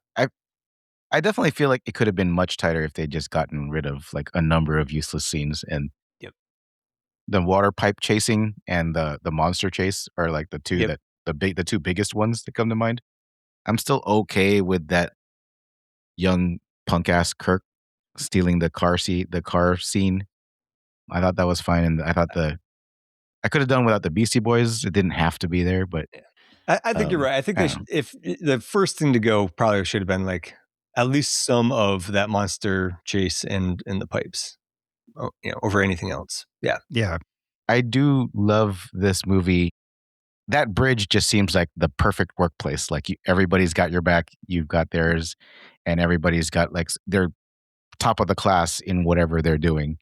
And the part Yeah. where everything just kind of falls apart is this whole when we start digging into the science of stuff and shit that doesn't make sense. I didn't even realize until you spoke about it, Nick, that like that there was like a rift about just how Star Trek ish is this movie. Yeah. To have to turn off your brain during a Star Trek movie is kind of a disappointment. Yeah, and because I remember when it came out, this was a thing where like a lot of critics liked it, a lot of audiences liked it, but a lot of Trek people had really mixed feelings about it. And now I get it. Now I see why that is. Um, no, I'd say I think just in general, like I thought it was a really good. It was a lot of fun, and it looks good. The cast is hot. It's got everybody's got great chemistry, and you're saying you'd love to be on that bridge. Yeah, I mean, it seems like a fun place to work. I don't know. It seems like everybody gets along really well. It's just they had good chemistry. But yeah, I think you're right. I mean, now that I've thought about it too much, I think thinking about it too much, it does lean too much into the summer blockbuster Mm-hmm. for a Trek movie. And I do think there's I think the people who have debated about whether or not this is like a real Trek movie have a case. Another thing I remember a debate about among Trekkies, and it's probably still like I think this is still a thing today, like that people argue about in that scene is, do the events of this movie just completely negate all of the other Trek universe? Because if they've reset the timeline, none of that stuff happens, right? So like you don't get the original series, you don't get the Next Generation, you don't get DS9, you don't get any of that stuff, right? Right. Yep. That sucks. I don't know. Again, I'm kind of conflicted about that idea, but that's a multiverse versus alternate universe question, right? Maybe that's why I prefer a multiverse interpretation of that, because I don't want all that stuff to have not happened. But I mean, I think they can still both happen. It's just those are your two options, not every single possibility, which is what I hate about the multiverse. Anyway, that's actually a good lead in what you just said to the ratings section. Everybody did their changes, right? Yep. So the Rotten Tomatoes scores, as you said, very well received. It was 94% with the critics, 92% with top critics, and it was 91% with the audience. That is high. In 2009, I think I would agree, but I was expecting to like this more, and it just didn't hold up as well as I thought it would, especially at the beginning. And as we've discussed, there was a lot of little issues. I do like the general beats of the storyline, but the way that they went about executing it is the part that didn't really hold up for me. Yeah, the pacing is good. I think it's got good pacing. But yes, the Spock and Jim relationship arc and their dynamic is really good. And that's about it. What I have for notes on the rating. And then if anybody else wants to give, well, I mean, you just gave yours, Nick, but George, do you have any final thoughts? And then we can talk about a score. No, I didn't enjoy Into Darkness as much as you did, where Doctor Strange was the villain. I'm worried that that's not good either. I'm worried that won't hold up as well. So I'm probably not going to rewatch that unless you pick it. So I would rewatch this movie over any like Star Wars movie, except maybe the first couple. and especially like the J.J. Abrams Star Wars stuff. Oh, I yeah. have like no, I have no sentiments about like I don't like Star Wars. I never have, but I especially like it's just not for me. So I thought this was a lot more enjoyable than any of that stuff. It is better than a lot of the Star Wars movies. I will give you that. So George, unless you have a unit, do you have a units for the score or no? Photon torpedoes? I don't know. All right. I was going to say Ooh, lens flares. Lens flares. I do Ooh, lens like that one. flares. There you go. So Yeah. I was giving it 6 out of 10 lens flares. I was gonna go with maybe a 7 out of 10, but after this conversation, I agree with 6 out of 10. I would go with that. Okay. See, I was going to do 8. And then after this conversation, I went down to a 5. Oh, wow. All right. Wow. I still like it. I think I'm just in the middle of like grief right now that we discovered so many I feel things. bad. I feel bad for George here. No, I don't feel bad. I don't feel bad. You know what crap Zach he makes doesn't me feel watch? bad. I made Zach watch Okay. Lucy. He doesn't feel bad for me. Joe Black or Meet Joe Black. That was the worst one. That was by far the most torture. It was so long and boring. So, and then what about a tier? I don't think there's going to be argument for like it being an S tier or an F tier. For me, I'd say it's a C tier. Still pretty good. C is good. Yeah. But that's where I would stick it at. I think that's Yeah, fair. that's what it is for I me. probably would have had it at like a B tier before this conversation, but yeah, C is, I think that's accurate. So C's across the board, and everybody would recommend watching it. I mean, I think we would all rewatch it. So Yeah, it's fun. Okay, great. I think this is one of your better picks, George. Believe it or not. See, but this is a pick that I didn't pick. This is a pick that I did not intend to annoy you. The other ones I definitely knew was going to get on that's true. Yeah. Well, you didn't intend to annoy me with Superman either, and that didn't go so well. Oh yeah, I like Superman. Which Superman? I still like it. The new one. I didn't like it. Oh, the new one. Okay. I didn't hate it, but I didn't really like it. So we've been going long. I have a short quiz. We can skip it. What do you guys want to do? I'm indifferent. I can do it. That's okay. But right. yeah, my wife is asking when we're going to wrap up because she needs to let our beagles out at some point. I mean, 10, 15 minutes tops, I think. So Okay. we have the short quiz. I'm going to do my next pick, and then we have the outro. And then at that point, you can drop. I got to talk to George a little bit more after that. But Sure, that's fine. okay, cool. All right, real quick. Star Wars. Sorry, I'm calling it Trek Wars. So this is Star Wars Trek versus Wars. Star Trek trivia bullshit, basically. It should be easy. So everything is going to be limited to theatrical releases. No TV shows or made-for-TV movies or anything nothing direct-to-home video. Blah blah blah. And to clarify, because it could be confusing, not Star Wars: The Clone Wars, the animated movie. That is not included in any of these things. So, first question, just shout out your name if you have the answer. Which franchise, as of this date, has had 13 theatrical movie releases? Star Trek or Star Wars? George, Star Trek. That is correct. Star Trek has 13. Star Wars has 15. Next question. Which of the two franchises has an average of 3.7 years between movie releases? Well, that's got to be Star Trek. It is actually Star Wars. Wow. Star Trek has an average of 4.9 years between movies. It's because Star Trek has like 1 year between every movie for the last 10 years or whatever. They've just done so many close together recently. The longest gap between movies for Star Wars was 16 years between Return of the Jedi in 1983 and The Phantom Menace in 1999. What is the longest wait between Star Trek films? We'll go closest on this one. I'm going to say it's 7 years. George, you got a guess? Yeah, 8. Nick nailed it. It was 7 years. Ooh. It was between Nemesis and the reboot that we just covered. Who co-wrote Star Trek Beyond, played an on-screen character in the Kelvin Timeline Star Trek movies, and had a small role in Star Wars: The Force Awakens? Jonathan Frakes. That's a great guess, but it's not. Any guess on your end, Nick?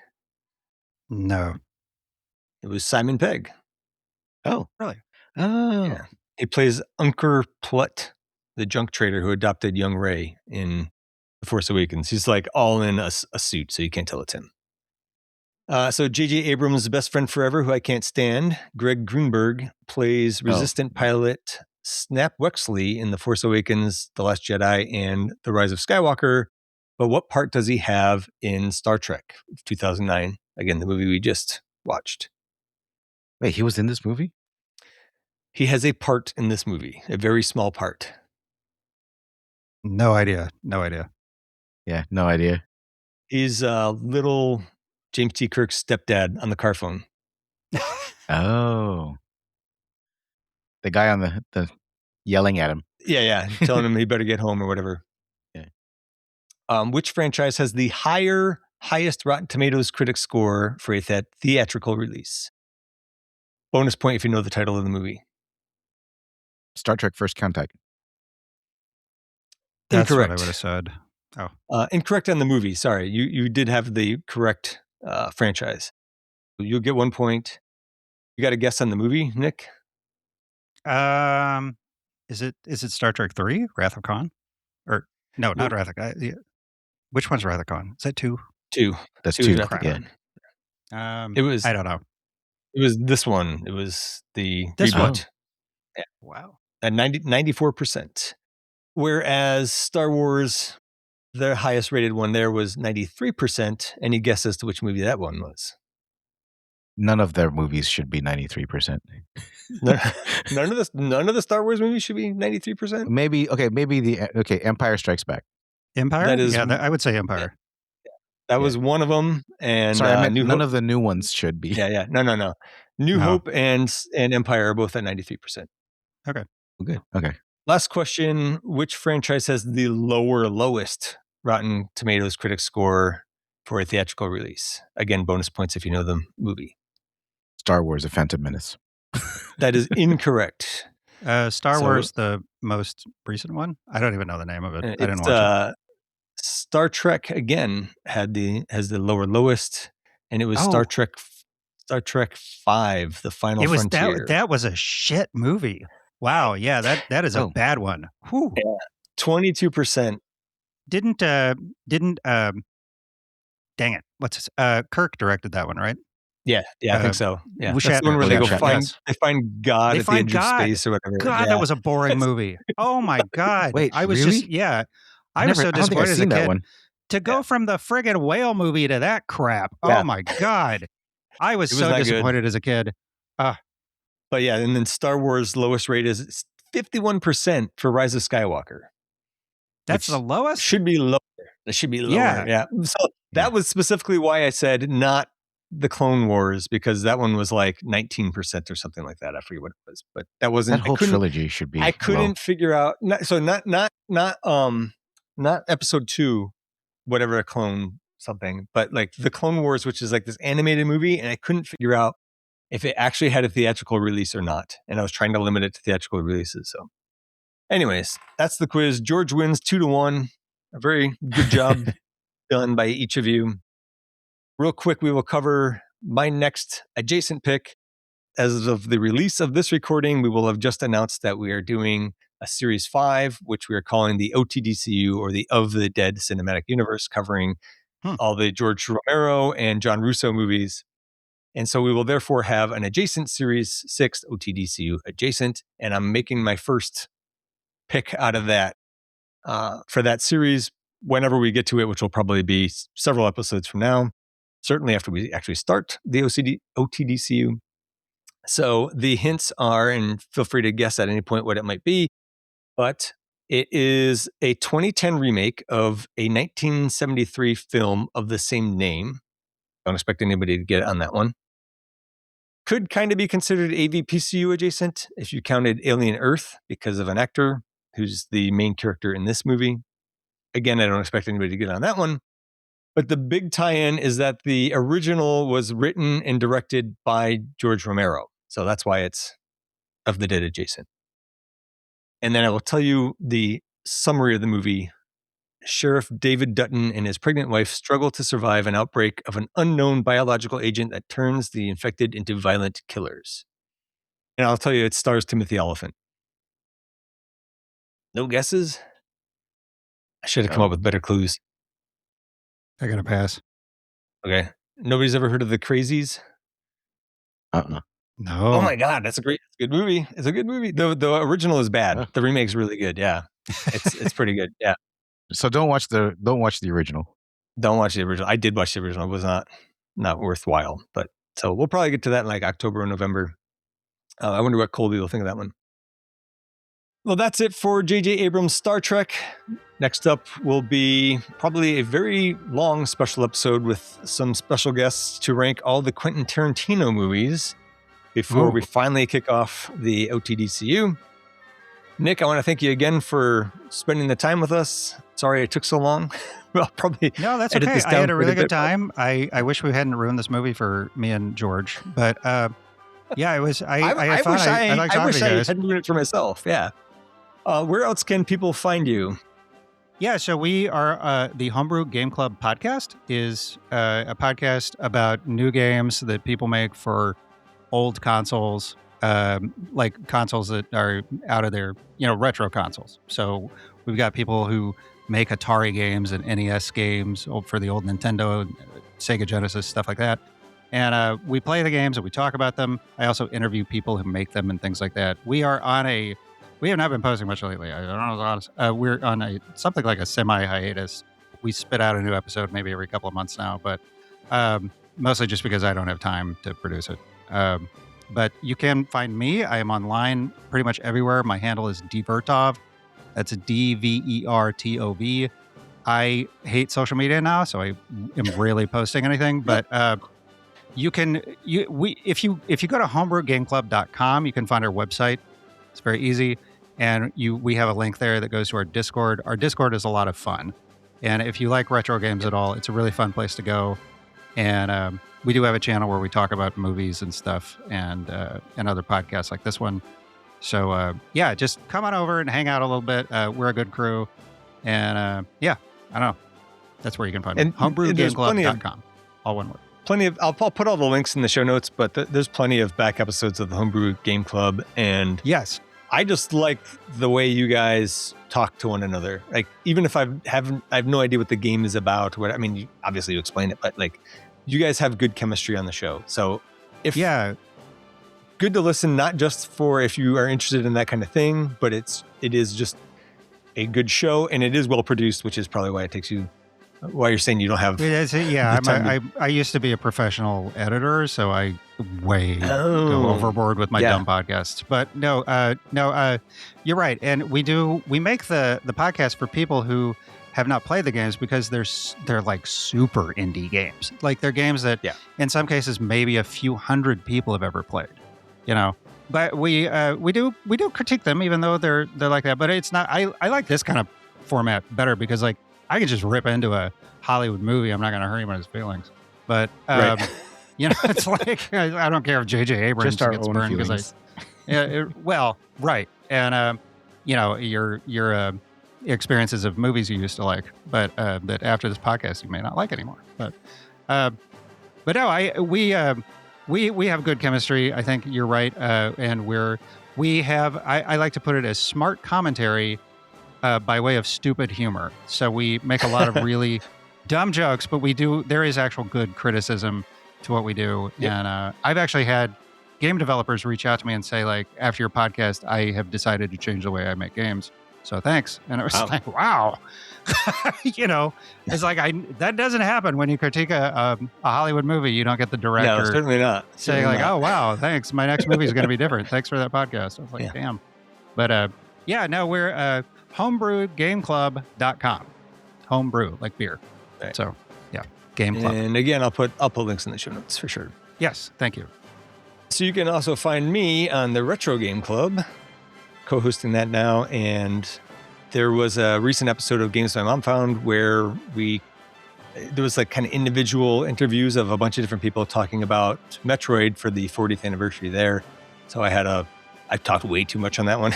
We probably had a very long segment compared to some other people, but we also have the episodes of Robbie Sherman's conversations with Robbie Sherman on the Batman the Animated Series Clayface episodes. And if you miss Colby like I do and can't wait until the end of the month to hear him again when we start the next series, there's plenty of episodes of This Bizarre Adventure and Jack Billings Presents that you can catch up on. If you want to contact us, you can email us at absolutelythebestpodcast@gmail.com. You can join our Discord. There's a link in the show notes where we also have some links there to our socials and a couple of ways that you could help support the show. The best thing you could do would be to leave us a review and help us spread the word. Tell your friends Prime, and tell a lens flare. Thank you for listening and have a great day. Absolutely the Best Podcast is a production of Audio Johnny, a subsidy of Corporation Johnny. Corporation Johnny. If it exists, we own it.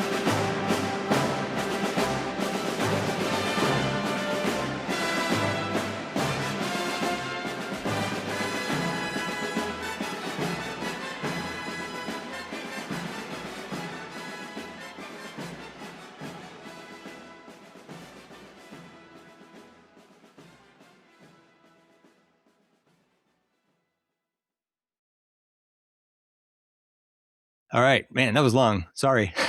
No, that's okay. I think we got way into the science and why nothing works the way it's supposed to in this movie, but that's okay. Sorry I ruined it for you. Nah, that's all right. I think we did it to ourselves. Yeah, I definitely did to myself. All right, I got to talk scheduling with George for a minute. You are free to go.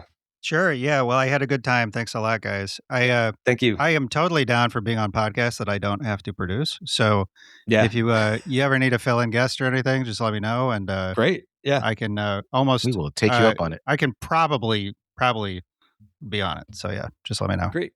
Cool, man. I will definitely have you on again. Cool. Thank you. Right. Take care.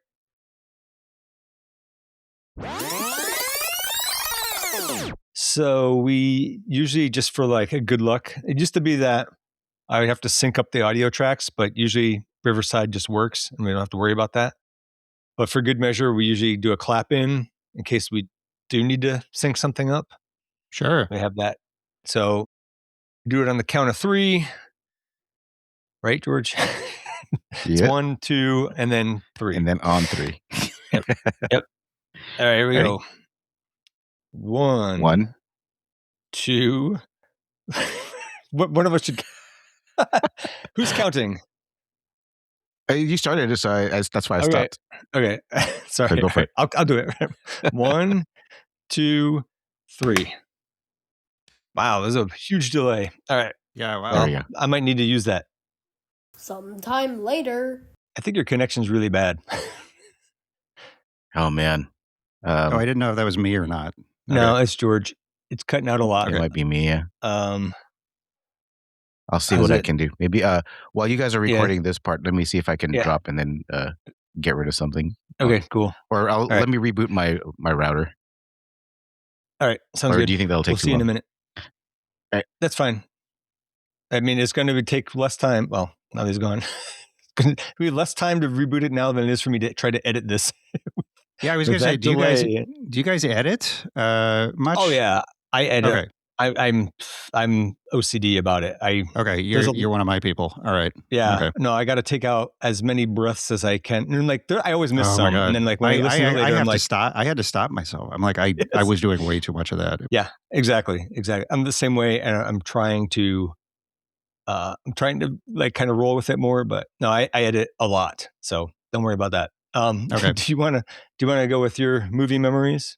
Oh, sure. What about swearing? Do you guys? Oh yeah, go ahead.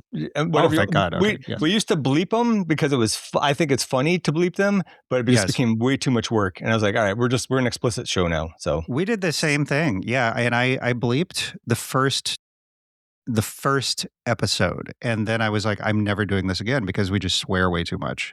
Yeah, it's so much work. Sometime later. I also wiped out every app and tab that could be potentially eating up a resource or a byte of resource. All right, he's gonna reset his router too. It was weird. He suddenly his face got dim, like a light turned off, and he's like, "Uh-oh." He's like, "Can you still hear me?" I was like, "Yeah, I hear you and I see you." And then I was like, I don't know if you can see me. And then boom, he was gone. And so he's just texting me through Discord right now. So he's resetting his router. This is off to a good start. I know. Good thing we started early. Sounds like it's not going well resetting his router. Maybe Nick's coming. There he is. I can hear and see you. Yes. Yes. All right. It's recently been showing signs of like end of life, so I might have to get it. That's a bummer. Yeah. Well, I need to connect my computer directly into the modem, but I have put off updating my internet, and it's biting me in the ass. So I apologize. That's okay. No problem. It was your turn to talk about movie memories.